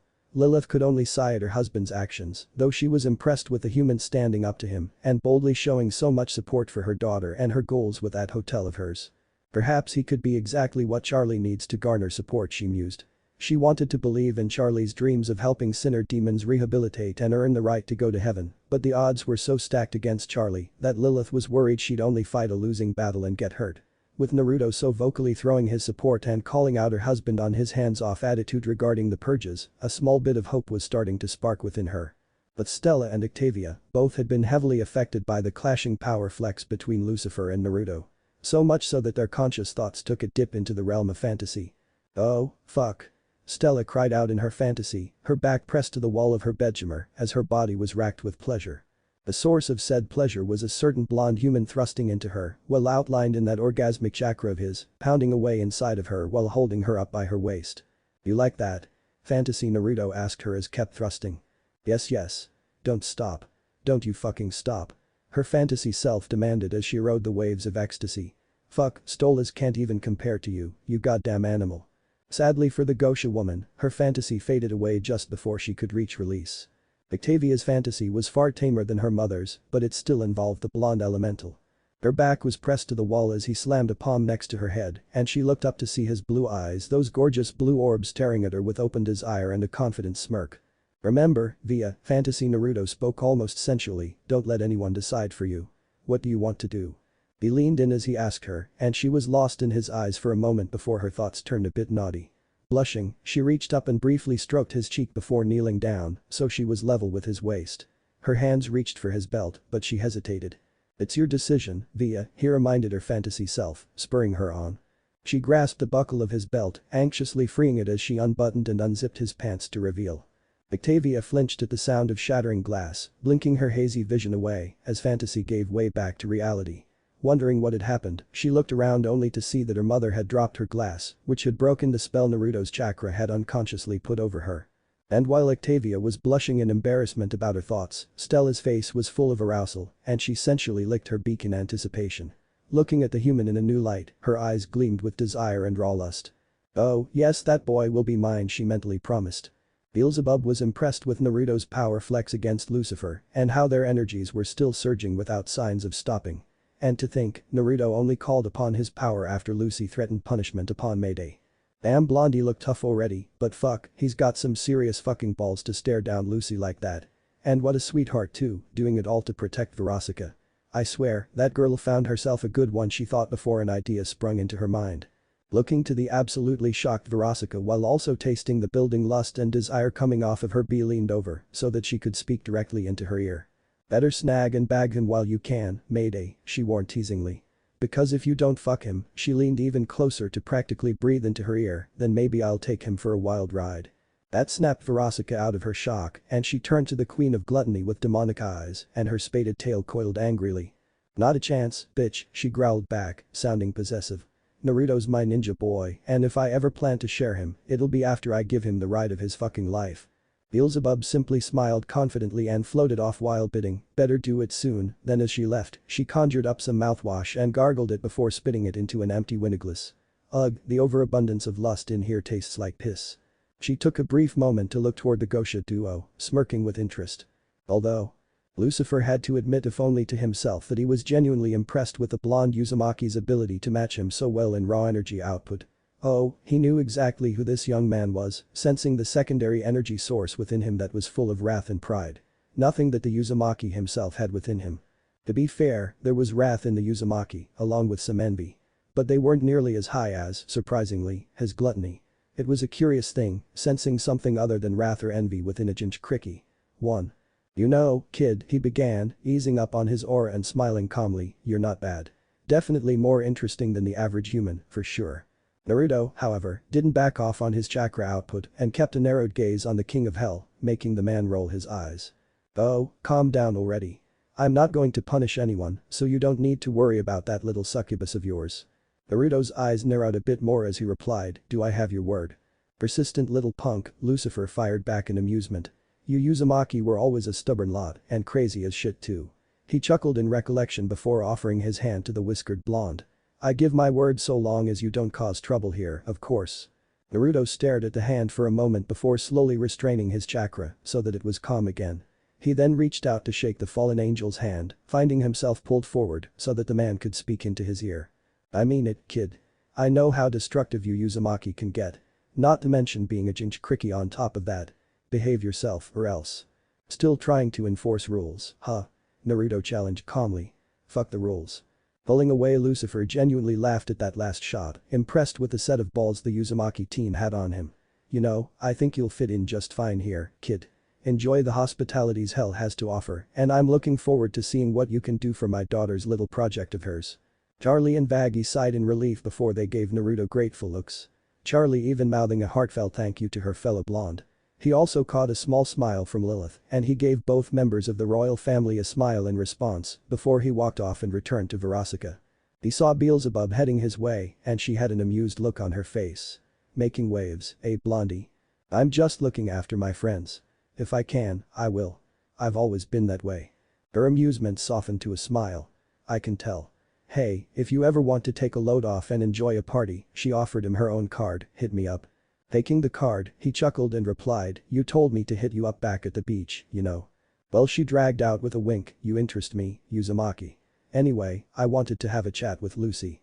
Then, in a very bold move, she reached out with one of her lower arms and grabbed Naruto's crotch while discreetly winking at a fuming Verasica, making Naruto yelp in surprise and turn tomato red. She also enjoyed the taste of jealousy that was especially strong from the succubus and the Gosha duo. "I'll see you later," she bid before floating off while Naruto awkwardly returned to Verasica. "Enjoy yourself, ninja boy?" she asked, trying to tease him but really fighting off her jealousy. "I'm not sure I'll get used to these bigwig events," he sheepishly answered, still thrown off by the blatant groping of his crotch. She rolled her eyes but smiled at him. "Ready to go?" "Yeah, I think I've had enough fun tonight." Snorting, Naruto joked, not so big compared to other people. Especially his wife. Despite himself, the hellhound couldn't help laughing at Naruto's comment. He wasn't wrong, at least. Lucifer was quite shorter than Lilith, after all. Getting in the limo with Verasica while Tex got behind the wheel, Naruto relaxed in his seat beside the succubus. "I've never been to something like this before. It was kinda fun." Smirking, she had her tail reach over to stroke his cheek, getting his attention. "You really made a splash tonight, ninja boy. It'll be interesting seeing the waves that splash made." "Ah, I'm not worried about that. Besides, I only stood up to Lucifer because he threatened to punish you for breaking the law. As if a place like hell would really crack down on people breaking the rules." Her cheeks flushed at Naruto admitting he was defending her and her heart slowly started to race. "You did all that for me?" "You bet," he answered easily. I'll do anything to look after my friends. Spurred by her growing arousal, she slid over to him so that she could straddle his lap, smirking as he blushed once again. Oh? Am I just a friend, ninja boy? Swallowing the lump in his throat, Naruto averted his gaze and awkwardly replied, I mean I'd like to think you're my friend, V. Upping his cheek, she had him look her in the eyes again as she leaned her face dangerously close to his own. See, I have a small problem with that. You do? You see, I'm not sure how I feel about being regulated to the friend zone. It feels too restrictive. What does that even mean? He started to ask before he was cut off by her leaning in and kissing him, making his cheeks burn while his eyes went wide in shock. Sure, she had kissed him on his first night in hell, but he thought it was simply because their emotions were running high and that the alcohol was lowering their inhibitions. But now, neither of them really drank at the party and things were pretty calm in the limo before Verasica started kissing him. What did this mean? He couldn't think straight, surrendering to the taste of her lips on his own while holding her close. Much to her delight. They lost track of time, making out and caressing one another in the limo before they had to stop when they felt the vehicle slow to a stop outside the apartment complex. Pulling back, Verasica smiled gently at her ninja boy's flushed face. Come to my room in a bit, Naruto, she requested as she got off of him and exited the limo. Naruto needed a moment to recompose himself and go over what Verasica had asked of him. Despite being dense as a brick when it came to women, he did travel with an irredeemable pervert for a while, long enough to see something like this happen once or twice with a toad sage. His mouth went dry at the implications of Verasica's request. Was he ready for something like this? Was this just the implication for sex or did it mean something more? These questions kept echoing in his mind as he went to his apartment room and got out of his tuxedo for more casual clothes. Sitting on his couch, he waited for a little while. His mind not sure of how long time had passed. Deciding to take the plunge, he stood up and left his room, standing just outside Verasica's. Swallowing thickly, he nervously raised his hand and knocked, only to have the door open immediately and reveal Verasica in a casual nightdress as she smiled at him. About time, she greeted teasingly, gently grabbing his hand and pulling him into her room, using her tail to close the door. She then led the nervous teen to her room, letting him inside first so that she could also close her bedroom door. Listen, V, he tried to say, his nerves getting the best of him as she turned to face him with a patient expression. I'm not sure what you want to do, but I've never I mean. Her soft laughter stopped him short and he blushed both in embarrassment and at how beautiful she sounded. You're so tense. Relax, ninja boy. Listen, I want you to take a deep breath, okay? Breathe in. At her gentle instruction, he took in a deep inhale. And out. He complied, exhaling the tension in his body and feeling much more relaxed as the two shared a smile. Better? Yeah, he admitted, prompting her smile to grow into a smirk. Good. She thought it was love when she was with that horse-obsessed imp, but those feelings were nothing compared to what she felt for the human she had ridden for the last couple of days. His stamina was unreal and she almost barely lost the war of attrition to him. But experience won the war for her. An exhausted giggle escaped her as she finally succumbed to sleep, enjoying the closeness she had with someone she loved. She would tell him how she felt after they rested. For now, she was content to just sleep beside him, wrapped in his arm and soothed by his heartbeat. What if Naruto x Stella Helluva boss harem end here and thanks for watching my video till the end.